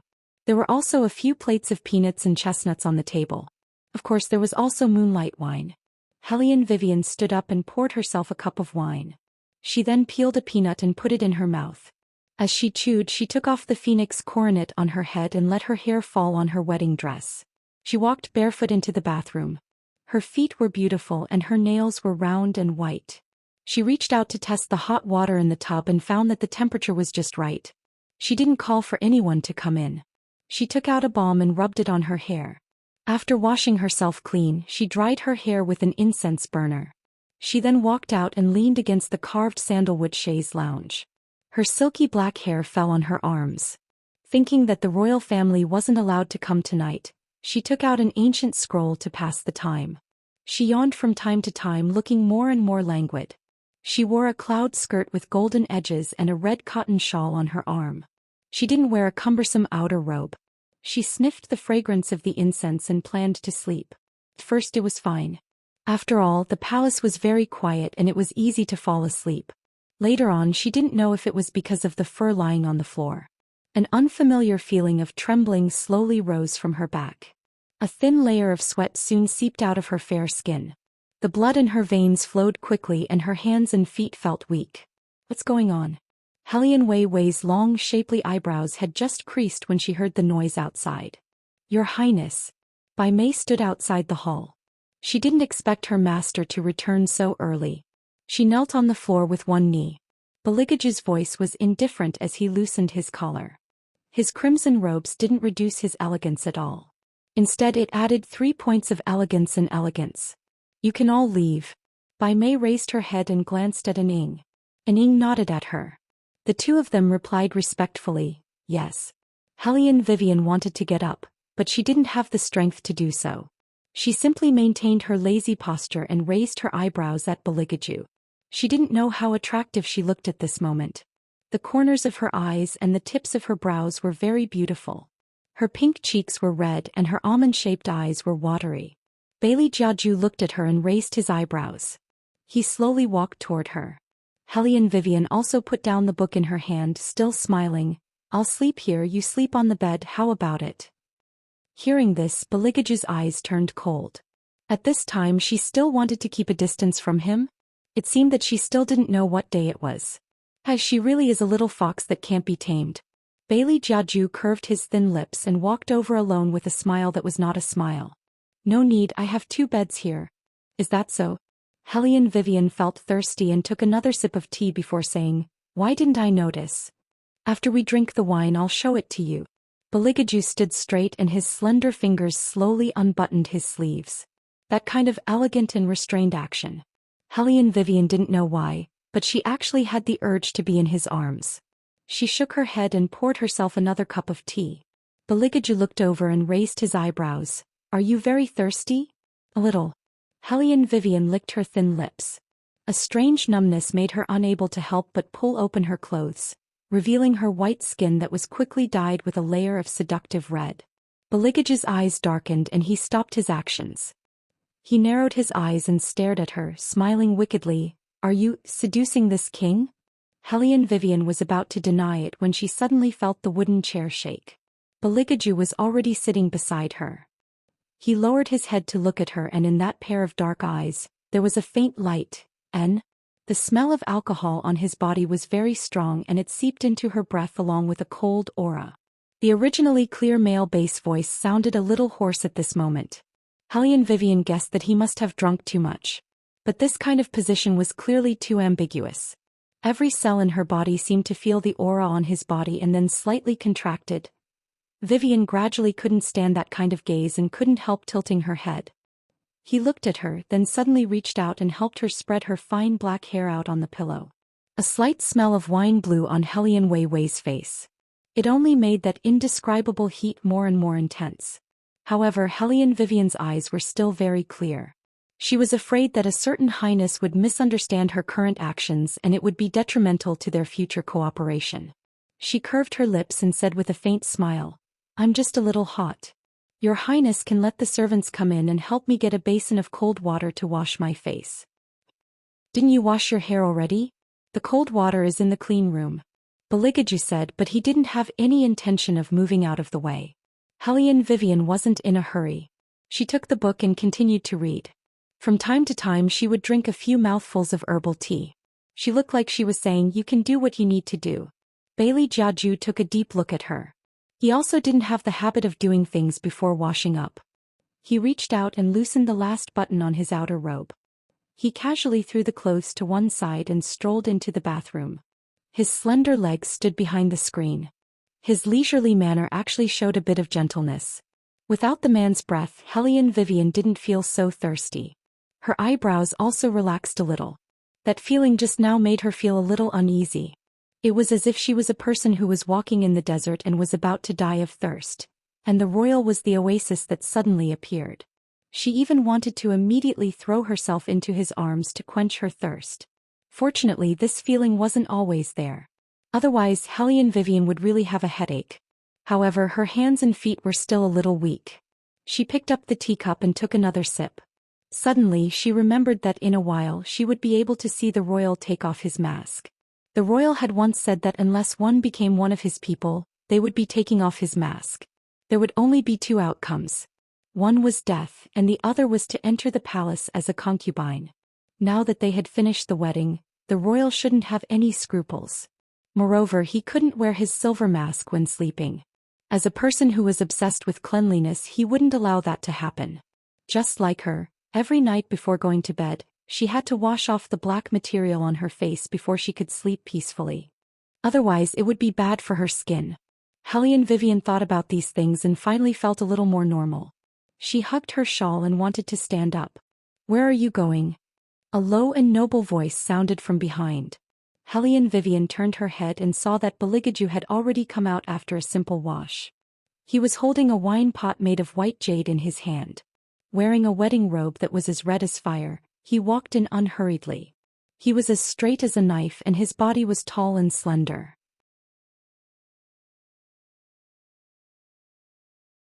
Chapter 263. Hellion Vivian looked back at him and then lazily sat back in her original seat. Beligaju reached out and took 2 wine glasses. After filling the glasses, he handed them to her. Hellion Vivian took them and lightly smiled. She touched the porcelain cup in her hand and said in a free and easy manner, "To a happy cooperation." Cooperation? He realized that he really didn't like this kind of alienating word. Bailey Jiaju played with the porcelain cup in his palm, but he didn't drink. He only said in an indifferent voice, "This is the cup used to drink cross-cupped wine. Do they need to drink wine between them?" Hellion Vivian blinked in confusion. Beligaju said in a cold voice, "Don't forget there are people outside." This time Hellion Vivian understood. Show of affection, she understood. Hellion Vivian lightly smiled and poured herself a glass of wine. Her porcelain-like jade arms stretched out from the wide sleeves of her wedding dress. Beligaju looked at her actions. He slightly tilted his body and bent his arm. His fingertips slid across her silk and put the wine glass to his lips. Hellion Vivian only felt that the two people were very close to each other. The trembling in her body became more and more unstable. After drinking wine, she took back her hand. She wanted to use words to distract herself. "Your Highness, shouldn't you take off your mask? You want to see my appearance so much?" Beligaju laughed in a low voice. His voice seemed to have a trace of evil. He said slowly, "When you see it, you will regret it." Hellion Wei thought to herself, what was there for her to regret? She wasn't really married to a certain highness. Besides, looking at those long and narrow eyes of his, even if there was a scar on his face, it wouldn't be that ugly. "Your Highness, are you saying that you don't want me to see it?" Hellion Vivian lightly smiled provocatively. Beligaju heard this and smiled meaningfully. "I am worried that after you see it, you won't dare to continue sitting here." "I'm not that timid." Hellion Wei was also smiling. In her opinion, what His Highness was saying right now was merely an excuse to decline. But what she didn't expect was that Bailey Jiaju, who had always been rather thoughtful, actually only glanced at her once before he put down the wine cup that he was toying with in his hand. Then he covered the silver mask with his fingertips and gently lifted it. His dark eyes and straight nose were exposed at the same time, followed by those mesmerizing thin lips. Every inch of his face was handsome and devilish like a divine axe. A spurious smile hung on the corners of his mouth. His face that could captivate all living things was exquisite and delicate, and it emitted a resolute, proud, and ascetic aura from top to bottom. She was as agile as a swimming dragon, as graceful as a startled swan. Hellion Wei looked at the face that was so familiar that it couldn't be more familiar. She was completely dumbfounded. Wait a minute, she must have woken up in the wrong way today. He wasn't dreaming. His fingertips hurt. In other words, the royal in front of her was indeed the deskmate she hadn't seen all this while. "What's wrong?"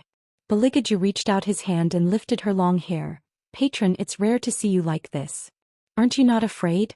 "It doesn't matter, I'm a homosexual anyway, right?"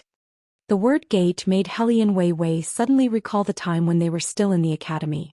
What did she say to her deskmate? Including the sentence, "The royal actually likes to be on the bottom." Someone hurry up and tell her that none of this is true. "Tell me, should I let you be on the bottom or the top later?" Beligaju lowered his body and his thin lips were right next to her ear. His devilish aura was on the verge of erupting. "Patron, You gave me 20 taels and you want to send me away, huh? Bastard. She finally understood what it meant to not die if one didn't court death. Why did she have to give him 20 taels back then? Ill-fated, it was all ill-fated. But, Hellion Vivian narrowed her eyes. You married me just to get revenge? Revenge? Beligaju paused and his eyes darkened. What do you have that is worth my revenge? Don't forget, you were the one who brought up the matter of the wedding. That was indeed the case, but Hellion Vivian still felt a little uncomfortable. You've been lying to me all this time. Ah, what do you mean you only brought a servant into the courtyard and didn't even bring money to buy clothes? I really only brought shadow. As for money, Beligaju's voice was indifferent and domineering. I never bring money when I go out. That's because the people around you will help you. Hellion Vivian pursed her thin lips and raised an eyebrow at him. I thought there would be some basic trust between the two of us. Don't tell me that your next sentence is that you don't think this wedding is appropriate. The light in Bailey Jiaju's eyes slowly turned cold. His face didn't seem to have much of a change. It was even more casual than before. However, his hand that was hidden under his clothes slightly tightened. The purple jade thumb ring between his fingers abruptly broke into pieces in his palm. This was the reason why he had never told her his identity. He knew that as long as there was even the slightest sign of trouble, everything that he had carefully prepared, she would think that it was a conspiracy. Hellion Vivian indeed thought so, but she had already bowed to the heavens and earth, so she didn't want to go back on her words. She only tried her best to keep a distance. Your Highness, you think too much. Is that so? Beligaju was like a god that had already left the chaotic world. His thin lips hung a casual and unrestrained smile, bewitching people's hearts. Including the matter of you saying that I'm not interested in women? Is it also me thinking too much? Hellion Wei Wei's body stiffened as she howled in grief in her heart. Can you not mention this matter anymore? What did she say in front of me? I might as well just let her die. Beligaju naturally wouldn't give her a chance to escape. His forehead pressed against hers. As long as she raised her eyes, she would be able to meet that pair of beautiful, narrow, and extremely dangerous eyes. Do you know what my first reaction was when I heard those words? Beligaju's indifferent voice had a trace of hoarseness. He had a smile that wasn't a smile, and his breath hit the back of her ear, successfully evoking all of the remaining warmth in her body. When I have the chance, I will definitely properly teach you a lesson. Hellion Vivian's breath caught, and her heart also skipped a beat. Her originally abnormal body seemed to have become abnormally sensitive at this moment. Her entire body was so hot that it felt like she was in a furnace, and she also felt weak and powerless. So much so that Hellion Vivian's first reaction was to push him away heavily. Something must have gone wrong somewhere. Otherwise, when that cool minty male scent hit her body, she would have been stunned. She wouldn't have wanted to rub against a certain highness arm like that. Could it be that someone had drugged her? Hellion Vivian's mind was very clear. No matter what it was, what she needed to do the most right now was to find some water to cool down the heat in her body.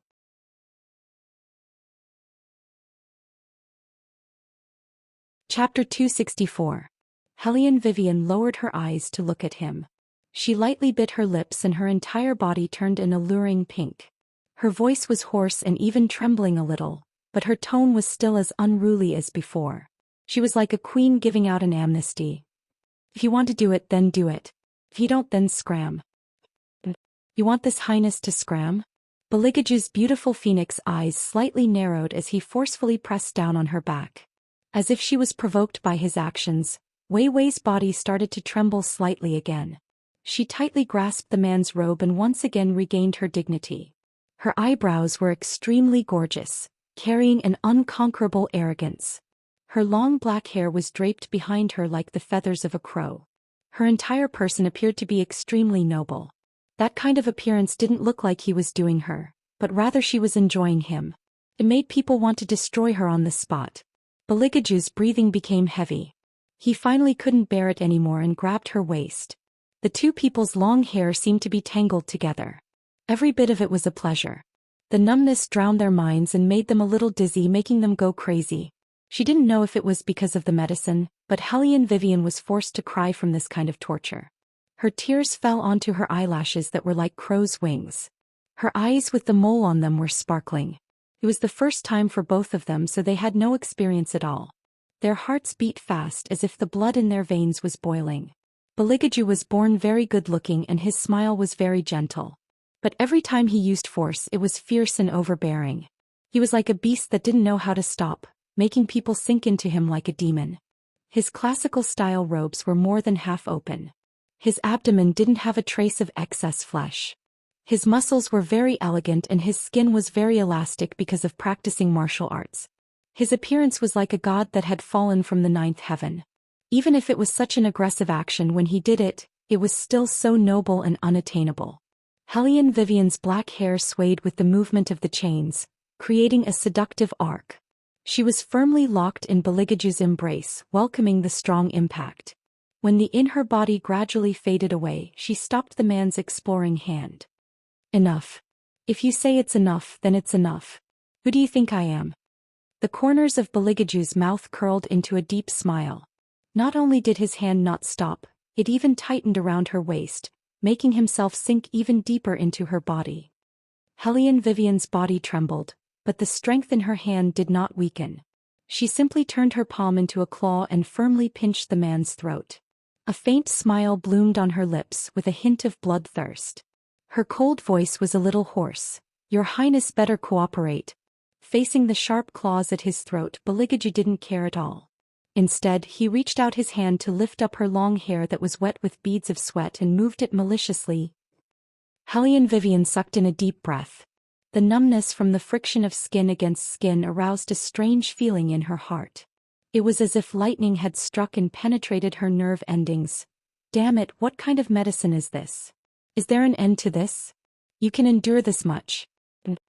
His drawn-out voice was very low and charming, slowly spreading throughout the night. But even though he was needing her like this, Hellion Vivian never made a sound to beg for mercy. It was as if he still didn't have her completely. In an instant, that strong stubbornness was revealed incomparably clearly. This made Hellion Vivian almost couldn't help but fall backwards from the impact, but Beligaju suddenly tightened his grip on the chain, making it so that she couldn't fall back anymore. She could only heavily crash into him. At this time, Beligaju fiercely used his strength, causing her to be utterly defeated. After an unknown amount of time, the black hair finally stopped and fell onto Hellion Vivian's tightly closed eyes. It was as if she was extremely tired. Her body was densely covered in sweat. Because her skin was too clean and snow-white, even the beads of sweat appeared very sparkling, making her look especially soft. Outside the palace, a person dressed as a servant girl was slightly anxious. "Gong Gong, it's been several hours already. According to the rules of the palace, it's not good to take too long." Gong Gong's son naturally knew the rules. An hour ago he wanted to remind them, but when he entered the washroom he heard the sound of the gold chain swinging.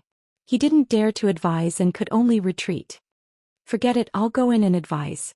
Gong Gong's son looked at the sky that was about to turn green and white. He turned and entered the bedroom. After passing through several curtains he walked to the washroom. The rippling sound of water made him stop. The clothes that His Highness had previously worn were scattered on the ground.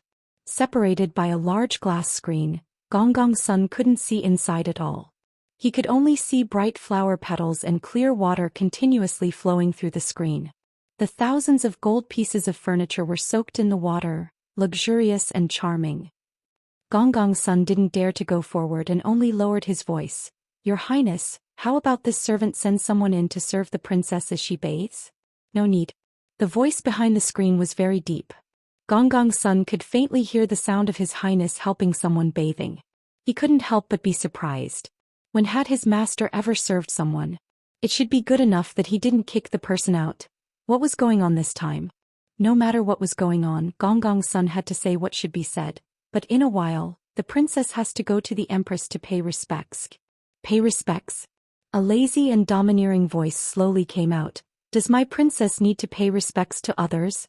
Hearing this, Gong Gong's son was somewhat speechless. Indeed, if he thought about it carefully, His Highness had been in the palace for so long and had never paid respects to anyone. Then she still has to go to the retired emperor. Gong Gong's son persisted. "What's more, soaking in the water for too long is not good for the princess's body." It was quiet inside for a moment. Then Gong Gong's son heard the sound of water rising. Before he could react, he saw His Highness strolling out. He only had a pure black ancient bathrobe draped over his body. Half of his chest was exposed. In his arms was the Hellion Vivian wrapped in red satin. Her ink-black hair hung down, making her look very beautiful. Gonggong's son only felt that he had seen two people who were like celestial immortals descending to the mortal world. He didn't dare to take another look and respectfully lowered his eyes. "Have someone send in the clothes that have been dried," Beligaju ordered in a deep voice. That voice wasn't as indifferent as before. Instead, it had a kind of captivating hoarseness. His wet black hair covered his forehead messily, bringing out a fatal sexiness that was too late to restrain. Gonggong's son had also never seen His Highness like this. He was shocked again and silently responded, "Yes." His heart was thinking about the words the retired emperor had instructed him before. The retired emperor didn't seem to believe that His Highness was willing to marry the eldest Miss Hellion. He thought that there must be something else involved. Previously, Gonggong's son also thought so. But now, His Highness shouldn't, for the sake of acting, throw himself in.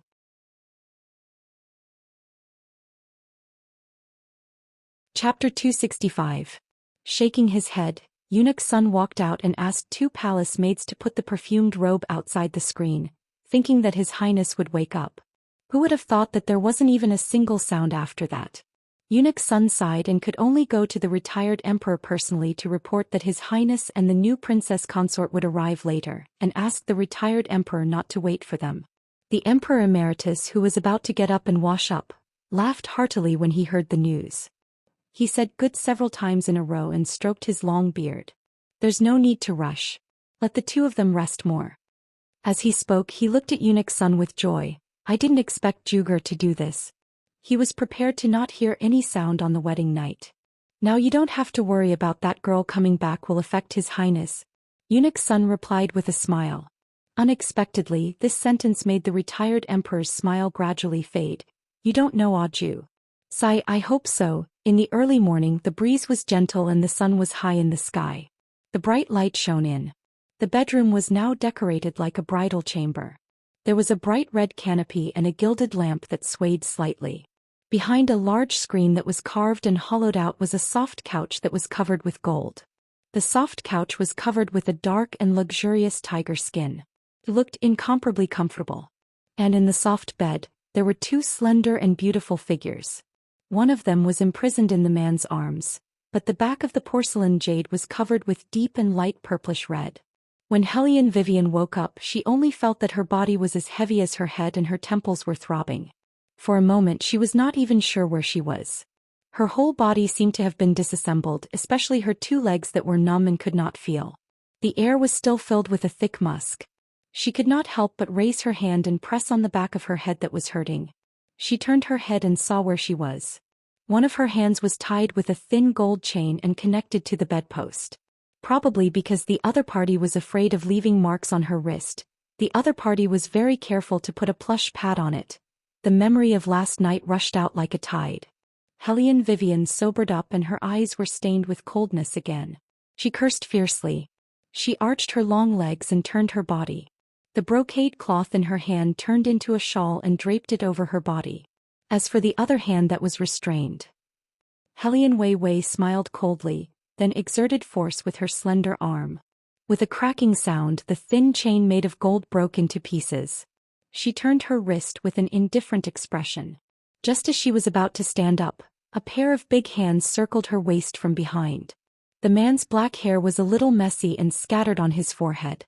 Together with his face, there was an indescribable sexiness. It turns out that these things are so weak that they can't even tie you up. Hellion Wei Wei raised her eyebrows as ice bubbled forth. She flung the man's hand away and coldly stood up. "Your Highness, could it be that no one ever told you not to rashly touch someone who's been drugged?" "No, but..." Beligaju tilted his head and looked at her with a smile that was not a smile. He did not move. He was lying on the soft bed, but he still gave people the aura of a king. This Highness thinks that people who have been drugged have a different taste. Hellion Vivian knew that he was hinting at her behavior last night. She also smiled lightly, but that smile did not enter the bottom of her eyes. "I also think that it is good to use your Highness as an antidote." "Just an antidote?" Beligaju looked at Hellion Vivian's eyes. They were still pure black without any impurities, but because they were too clean, it was impossible to reflect anyone's figure. In this woman's eyes there was no him. There had always been no him. Beligaju suddenly smiled. His smile was presumptuous, revealing a trace of ruthlessness that made people shudder. Really heartless. He was only wearing a dark black robe. The robe was half open and the honey-colored skin of his skin was clearly visible. With the man's posture, there would be a group of women following behind him and calling him Prince Charming. However, Hellion Vivian was not another woman. What else does your highness think it is? Hellion Vivian bent down, emptied a hand and gently patted him on the side of his face. Probably because she had been tormented for an entire night at this time, she was ruthless to the extreme. Your highness should be glad that you are not the one who drugged him and did not participate in this matter. Otherwise, your highness would have been assassinated on the wedding night. That would not be good. Beligaju looked at her movements, his expression was stunned and then he smiled. Even that pair of black eyes that were like the sea became incomparably deep, full of unknown danger. It was this kind of expression that made people want to press her under their body, fiercely, fiercely. After Hellion Vivian realized what was pressing against her long legs, her eyes narrowed dangerously. She threw a throwing knife at a certain highness, turned around and walked into the cleansing room, but in her heart she ridiculed a crazy pervert. In the whole world only the royal family would do this while indifferently chatting with people. He was hard there. What happened to only being interested in men? What happened to being a complete homosexual? Was it all fed to the dogs? Hellion Vivian looked at the marks on her neck, suddenly remembering the last moment when he pressed her against the wall, coaxing her to beg for mercy in a low voice. What kind of nonsense is this? Hellion Wei took a deep breath and directly immersed herself in the bathtub. Then she seemed to have thought of something.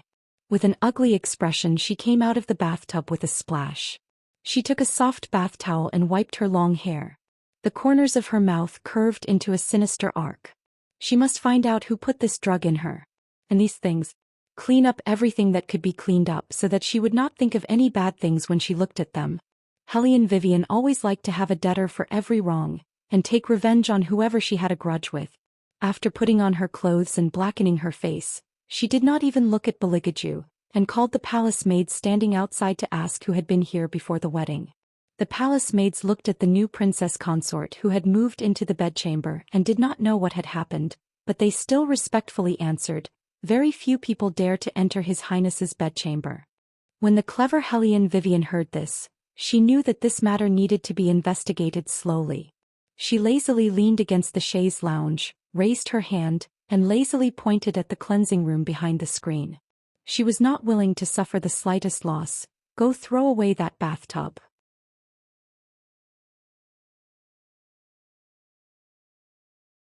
Chapter 266. The palace maids raised their heads in confusion and whispered, but His Highness just had them made. They used the best sandalwood and are worth a lot of silver. Hellion Vivian slowly narrowed her eyes. Is that so? The palace maid thought she said something wrong and shrank her neck back. Hellion Vivian smiled, then wash it clean and sell it outside the palace. What? The palace maids were all shocked. For a moment they almost suspected that there was something wrong with their ears. Hellion Vivian paused and then raised her eyes to look at the two palace maids. She still had a faint smile. That's right, there's also the cage behind the barrier. Think of a way to sell it. It's made of gold and should be worth a lot of silver. Holy shit, what are you thinking, Wang Fei? That's the treasure that His Highness must see every day during this period of time. If you sell it, you'll be silenced. The palace maids didn't dare to agree and didn't want to offend this Wang Fei who didn't look easy to provoke. They only lowered their heads and said, This servant needs to ask Eunuch Sunday. Alright, you go ask. As long as they didn't touch her bottom line, Hellion Vivian was very understanding. The palace maids suddenly felt a little moved.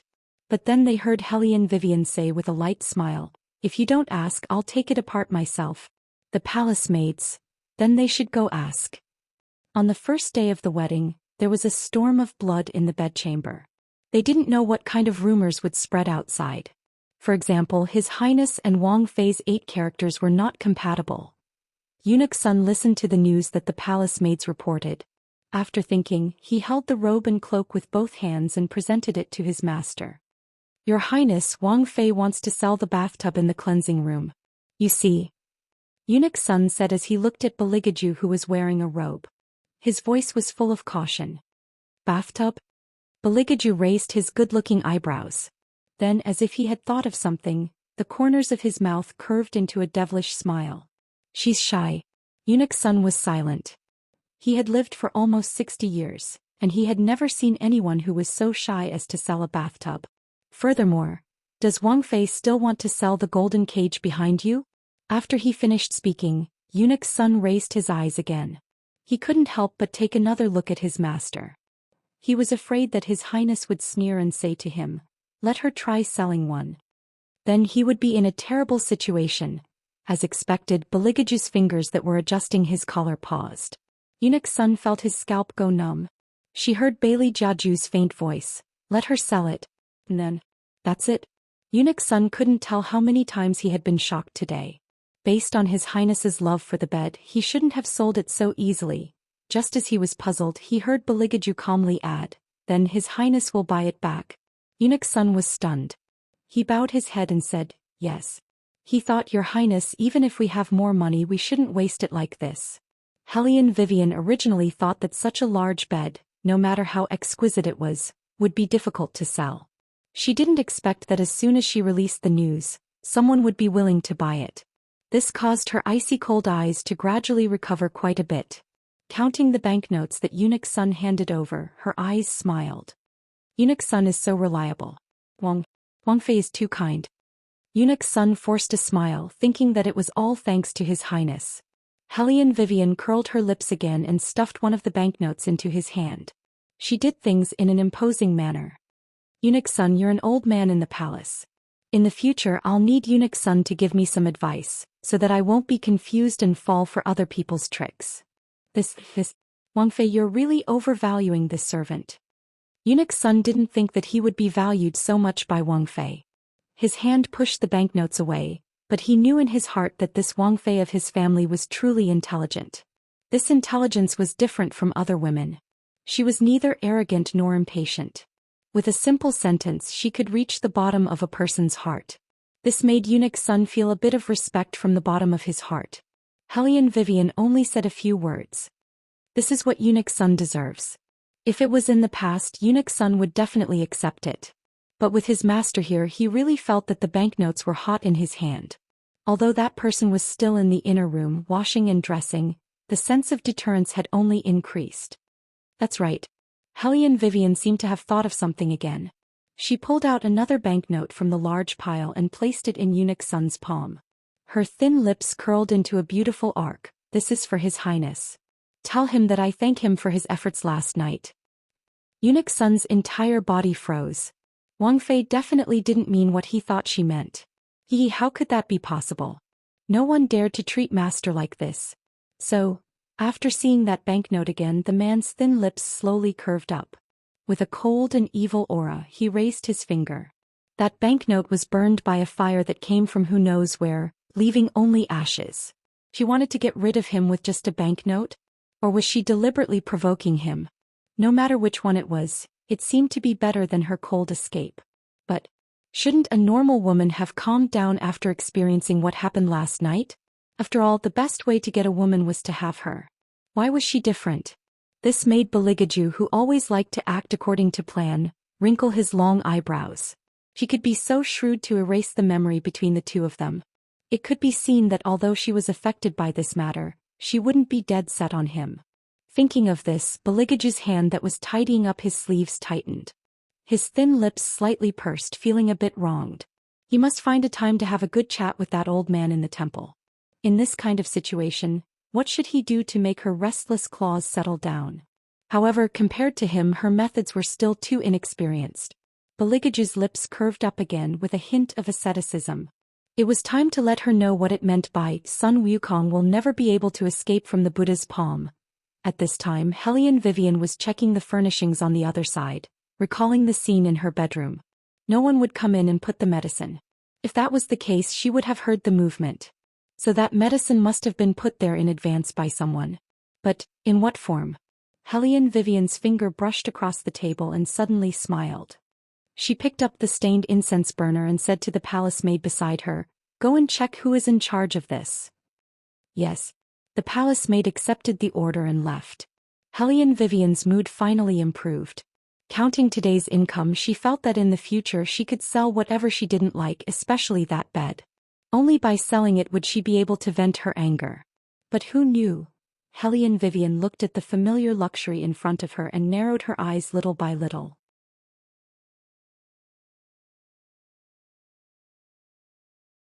Chapter 267. Why is this thing still here? She had just received the buyer's money. And from Eunuch Sun's posture, it looked like he was going to move the cage bed away. So, why did it come back? Hellion Vivian looked at the luxurious tiger skin and thin necklace. She immediately knew who made this. The smile on her lips gradually disappeared. Eunuch Sun stood at the side, not knowing how to respond. Hellion Vivian smiled coldly, continued to sell.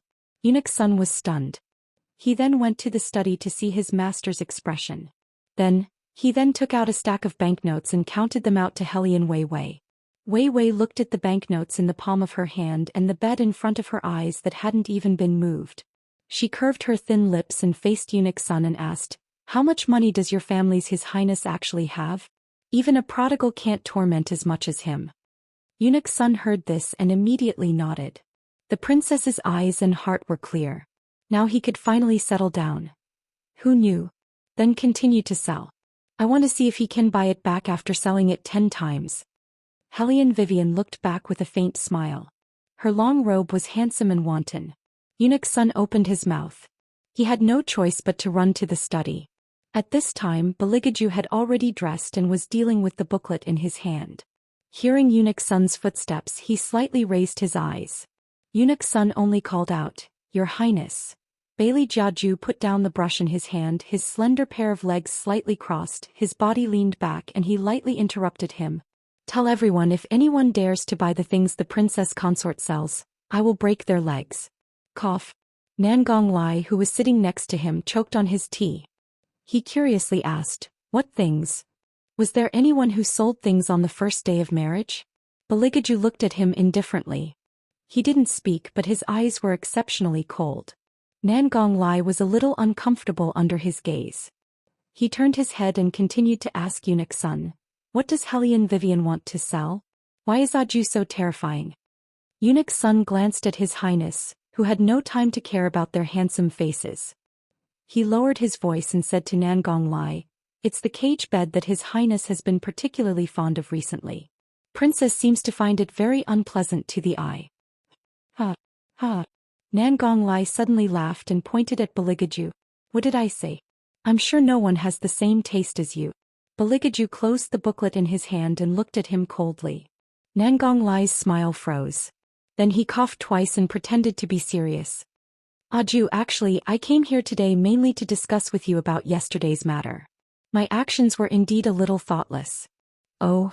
Beligaju raised his eyebrows as if indicating for him to continue. Nangong Lai seemed as if he was seriously reviewing himself. "I feel that as one of the Dragon War Empire's most sacred priests, I really shouldn't have had any thoughts of drugging her. Actually, using other methods, I could have also delivered Miss Hellion into your embrace." "Really? What methods?" After waiting for a long time for Eunuch Sun to return, Hellion Vivian stood behind him with a faint smile. Her eyes were like ice blades. Eunuch Sun coughed heavily twice. Nangong Lai lowered his head and was silent in his own thoughts. He completely didn't notice that the other person's voice had changed. He only raised his eyes and looked at Beligaju with sincerity. "I'll help you research this later. The important thing is, quickly get those old men to give up on the stupid idea of choosing a saintess for me. What's the point of being so conflicted?" Hellion Vivian took a step forward and curled her lips. Every word was charming. "When the time comes, as long as you drug yourself, won't it be completely solved? What saintess is there to be afraid of?" "Wait. There seems to be something not quite right." Nangong Lai slowly turned his head and laughed. "Then I still have something to do. I'll leave first. The people from the Ministry of Personnel are still waiting for my divination. See you later." Student Lai. Hellion Vivian put her hand on his shoulder and directly pressed him back into the chair. She had a smile that wasn't a smile, like a gangster boss who had caught a traitor in the gang. Her voice was neither cold nor light. Why are you in such a hurry to leave? I still want to listen to you properly. Other than drugging, what other methods do you have? Nangong Lai's body stiffened.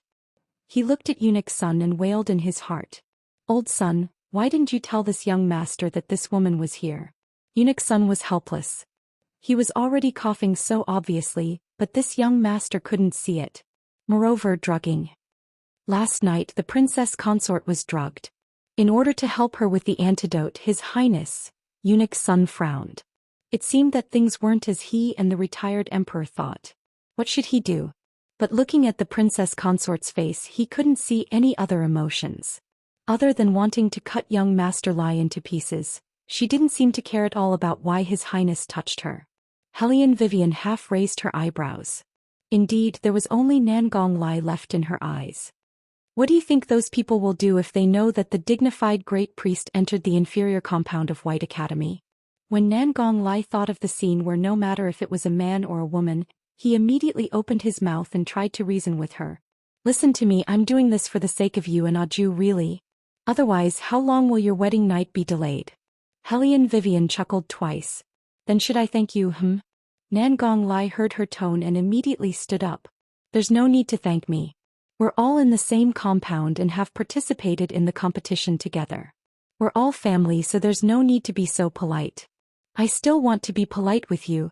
Zoosh.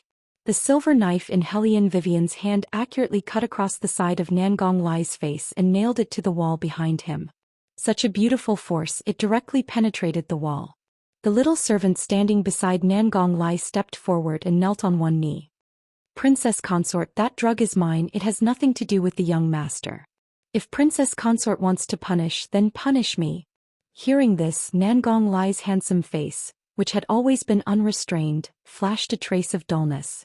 Hellion Vivian saw all of this in her eyes.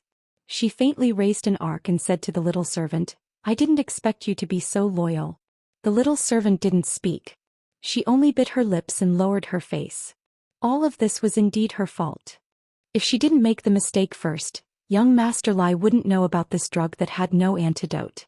However, Nangong Lai didn't seem to be very grateful. He changed his usual evil and lazy attitude and sneered with some unknown things. What I do has nothing to do with you. Back off.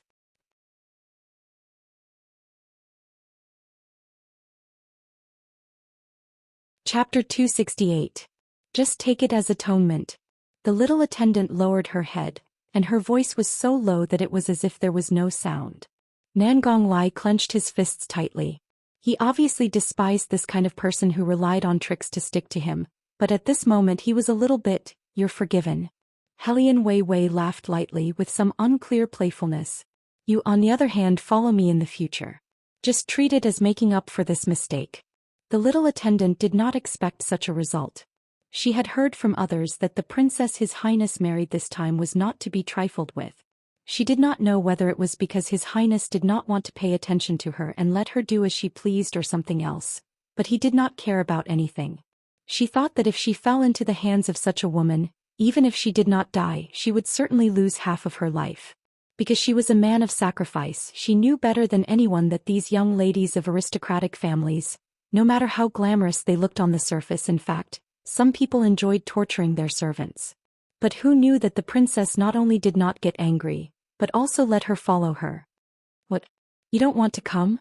Hellion Vivian asked the little attendant, and then looked at Nangong Lai with a meaningful look. She found that the person's face was a little ugly, and the smile on the corner of her mouth became wider. The little attendant quickly shook her head and said, I'm willing. Thank you for your kindness, princess. In this way the matter could be solved satisfactorily. What's more, that person had never liked her. Instead of staying by his side and making him tired, it was better to follow the princess.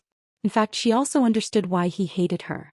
He had always hated other people's calculations, but she violated his taboo and took advantage of his full trust to get him. No, not to get, but to push him further away. Hearing this, Nangong Lai sneered fiercely. Aju, your people are really half-hearted. Before they said that as long as they were with me they would do anything. Now after a few words from others they want to leave. In an instant the little attendant's face turned white. Hellion Vivian looked at her, only to see her biting her lips in embarrassment, but her eyes were silent and tenacious. It was probably this tenacity that made Hellion Vivian find her more and more pleasing to the eye. Nangong Lai clenched his fists under his long sleeves and resumed his careless attitude. He looked at the little attendant coldly and said, "You can do whatever you want. Follow whoever you like. But you'd better think it through. If you stay here today you'll never step into the hall of worship again." She was the only one who could enter and leave the hall of ancestral worship as she pleased, but she took advantage of this privilege and drugged his incense. That said, even though that had happened, he was still very tolerant of her. At the very least he didn't feed her to the dogs. She didn't go outside to find out what would happen to those who schemed against him in the entire Sijia city. He had only been cold to her for a few days, but she was so good. She left with someone else just like that. Didn't she say that she already treated him as her master? It seemed that he, as a master, was at best a perfunctory one. He knew how important it was for her to enter and leave the ancestral hall freely, because that was the task that Aju had given her. Wasn't that the reason why she tolerated him so much before? Now she certainly wouldn't leave so easily. But who knew that God was a master? Even if Nangong Lai was a genius priest, he could make mistakes in everything. The little attendant pinched the corner of her clothes with her pale fingers. When she looked up again she was already indifferent and calm. "Then I won't go in." "What did you say?" Nangong Lai didn't notice the kind of hostility that burst out of his eyes at the moment, which he would never show in front of others before. Even Hellion Vivian raised her eyebrows. Baligaju, on the other hand, had a noble and indifferent expression from beginning to end. His eyes were fixed on Nangong Lai. But he took a step forward and looked down at the little attendant who was kneeling on the ground with cold eyes. "Say what you just said again." "Since Master Lai doesn't want me to appear, then I won't appear." The little attendant lowered her head. Nangong Lai's thin lips were cold. "Good, very good." After that he waved his long sleeves and strode out of the hall, as if to say that he finally got rid of this clingy insect. The little attendant looked at his handsome and unruly back and her eyes dimmed. He must have been waiting for this opportunity for a long time. Although she knew that he was tired of her, she still felt that her heart seemed to be blocked by something when she really saw it. Even breathing became a little difficult. Her eyes were a little blurred. When she was about to raise her head to force something back, she was pressed on the top of her head and rubbed back and forth. She saw a hand. The fingers of that hand were very thin and white, and there was a white handkerchief spread out between the slender fingers. The little attendant couldn't believe it and let the hand cover her eyes for her. "Princess." Hellion Vivian smiled and pulled her up. She said in a natural tone, "Girl, remember, as long as a woman has makeup on her face and money on her body, she is not afraid to go anywhere. So don't ruin the makeup." She didn't say that she wanted to cry. Obviously she didn't want her to be too embarrassed. The little attendant had never met such a woman. She couldn't help but lower her eyes and said, "Yes." Then she thought about it and added, "Thank you, Princess." "Don't thank me. I should thank you." Hellion Vivian smiled slyly. Otherwise she didn't know how to deal with the genius priest. It was not easy to find his weakness. Of course she would directly get him to her side and let him taste the taste of regret. Of course the main reason was that she couldn't bear to see girls suffer losses. Especially such a pleasing girl. She looked dull on the surface, but in fact her eyes were clean and strong. Although she didn't know what happened between them. However, if she stayed with Nangong Lai in such a state, it would be a kind of torture for the little attendant. In love, once one party was too humble, it would only encourage the other person's arrogance. Now she wanted to see how Nangong Lai could be arrogant. He dared to drug her. She couldn't kill him, but she had to torture him. As for His Highness, Hellion Vivian looked at Eunuch Sun, who was standing on one side with a faint smile. "Eunuch Sun, where is the money from selling the bed this time? Give another one to His Highness. It's his credit." Eunuch Sun was about to speak. She then heard Bailey Jiaju's graceful and noble voice slowly ring out, "Did you think that if you sold that bed 10 times, I would buy it 10 times? Of course not. I'm waiting to see how long His Highness will play. Since His Highness is tired of playing, it's just right." Hellion Vivian smiled. "It's just right. Eunuch Sun, go and ask who wants the bed and sell it at a low price."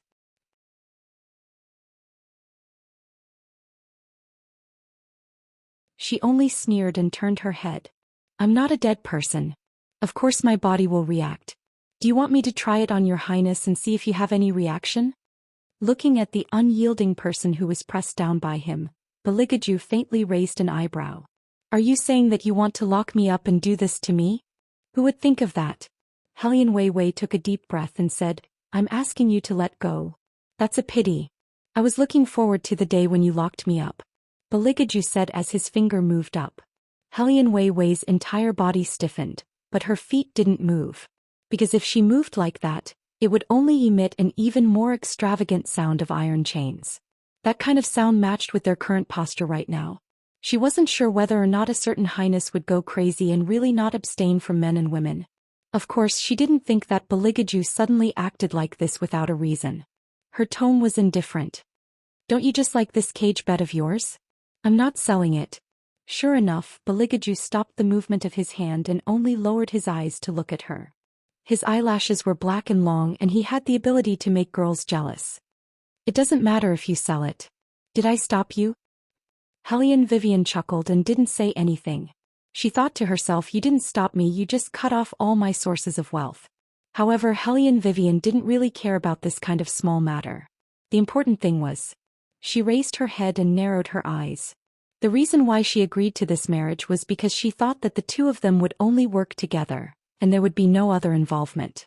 After all, she wholeheartedly thought that Beligaju would be gay. Even if he wasn't gay, he wouldn't be interested in her. But now she had to remind a certain someone. Did your highness forget that we signed an agreement before? So what if I forgot?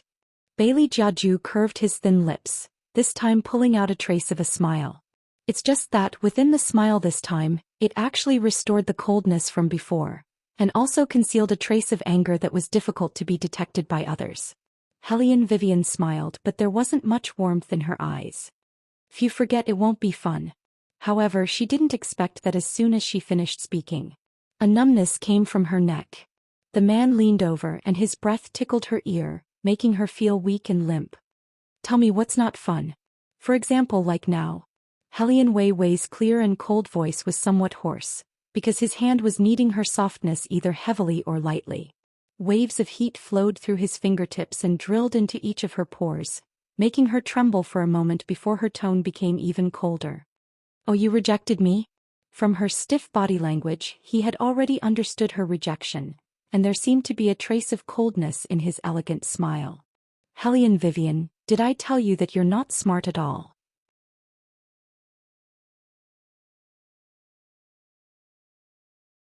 Chapter 270. Beligaju's fingers were as cold as ice. When he touched her warm and soft skin, Helian Vivian shrank back a bit. Compared to your highness, I am indeed not smart. In the end, she still underestimated the danger of this man. Helian Vivian did not expect that even now, with the inheritance of the senior monk, she still could not break free from his shackles. This man, how strong is he? She was like a cooked shrimp, her fingers were trembling but she couldn't move. The sound of friction between her clothes seemed to be much louder in the bedroom filled with sandalwood. He held her waist with one hand and the other hand was so arrogant. It was an action that made people blush, but he did it as if it was right and proper. But the temperature from his fingertips was too cold, so cold that it numbed her. Her heartbeat became louder and louder and her breathing was hot and heavy. Helian Vivian just used her left hand and her voice became colder and colder. This is not what we agreed on, so does your highness intend to break the contract? Why don't we just go our separate ways now? She thought that her attitude towards a person who slept with her was already good enough. If it wasn't because the other party was him and the situation was special, she would have started a killing spree. But after all, he saved her life. When those two old men came to kill her, if it wasn't for him, she might not have been able to breathe now. She didn't know why Beligaju was so close to her. Maybe it was because of her teasing, or maybe it was because he lacked a princess consort to deal with the retired emperor. No matter what, it was all within her acceptable range. But as for the rest, she wasn't that stupid to hand herself over to a prince and let him do whatever he wanted. Maybe he was just punishing her for using his things to make decisions. After hearing her words, he took his hand out of her clothes. Helian Vivian knew that she had won this bet. The royal family's thoughts were deep, but they wouldn't be so ignorant. This was a man in a high position. They always knew what was the most important to them. Of course. They were even better at catching snakes at their weakest point. Beligaju straightened his slightly wrinkled robe and smiled faintly, but it did not reach the bottom of his eyes. Instead, it brought out an unfathomable coldness from his bones. You think too much. You just got married and you want to part ways. Why, don't you want to take back the Hellion clan? Hellion Vivian smiled. Without His Highness, I can still take back the Hellion family. Is that so? Beligaju lowered his eyes and looked at her. I would like to see how many people would choose you over Hellion Guangyao in the clan election without me. Hellion Vivian clenched her fists, but before she could open her mouth, Beligaju's voice continued faintly. I don't have the habit of forcing people, but since you mentioned the agreement, it's better to take a look at it. After all, just the fact that you went on a date at night violated the agreement between us. She had only met Haisai a few times. How long was this man going to mention it? Hellion Vivian glanced at the well-dressed, elegant, and indifferent Beligaju beside her. He looked like he was born to be so high-end, as if the hooligan who was kneading her on the bed just now was not Beligaju. Hellion Vivian felt a wave of annoyance. Hellion Vivian had never seen someone so shameless. She did not beat him up because of his face. She also did not think that the cold and indifferent royal family could say such obscene things on the bed other than ordering people around. What did he mean by being a vegetarian for more than 20 years? He was simply self-taught. Don't scold me in your heart. Beligaju stood up but did not untie her. He seemed to be going to the study next door to get the agreement. Hellion Vivian was not afraid of him at all. As long as the agreement was still there, she could escape from her current predicament, not to mention this small lock. Hellion Wei lowered her eyes and studied the thin chain on her feet. Unlike the last time, she didn't directly tear it apart. Instead, she took a small dangling hair ornament on her head and twisted it. She took the sharp end and inserted it into the lock cylinder, twisting it back and forth a bit. There was a cracking sound. Hellion Vivian smiled and lazily held the little golden lock in her hand. When she saw Beligaju come back in, she did not hide anything and directly stuffed the little golden lock into her pocket. Her meaning was clear. It was hers now that she had undone it. Beligaju had never had any concept of money. In his eyes, there was no difference between a golden lock and an iron lock. The only difference was that the color was prettier. What made his eyes sink was that she was actually able to open the chain so easily. She really had many things that required his special attention. You brought it. Hellion Vivian's slender legs were crossed and her long hair draped behind her back. She looked like a small prey waiting to be fed. However, this prey did not have any self-awareness at all. She still thought that she was the master and could come and go as she pleased. He did not understand why he was so unlikable. Letting her have a relationship with him was like asking for her life. But he could not really tie her up. But it did not matter. This kind of thing was supposed to be done slowly in order to be interesting. Especially when this little thing trembled in his arms, it was even more interesting than destroying her. What he didn't expect was that at this point she still wanted to leave. Beligaju's eyes turned cold as if his whole body was emitting a cold air. Hellion Vivian looked at him and smiled. Actually, Your Highness does not need to care too much. Beligaju raised his good-looking eyebrows. Hellion Vivian casually twirled her long hair and shrugged. It's just one night. In order to avoid awkwardness when we meet in the future, let's make it clear. I was drugged, so it's understandable for Your Highness to do that kind of thing. After all, you can't throw me to others and make Your Highness wear a green hat. But to be honest, if Your Highness did not come in at that time, I might have been able to survive. But what happened is what happened. It's just one night. Your Highness, don't be unhappy. Didn't I just give you a few banknotes? It's like I really did something to you. If you don't like it, you can return it.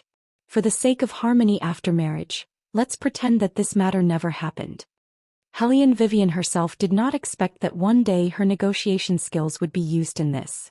Perhaps, as she said before, if it was someone else, she would directly take a gun and blow their head off. But thinking of last night, there were some things that she tacitly agreed to. This body was not like hers in the 21st century. It had not received drug training. Plus, it was still too young and delicate like a flower. Without the antidote, it was estimated that it would not survive the second half of the night.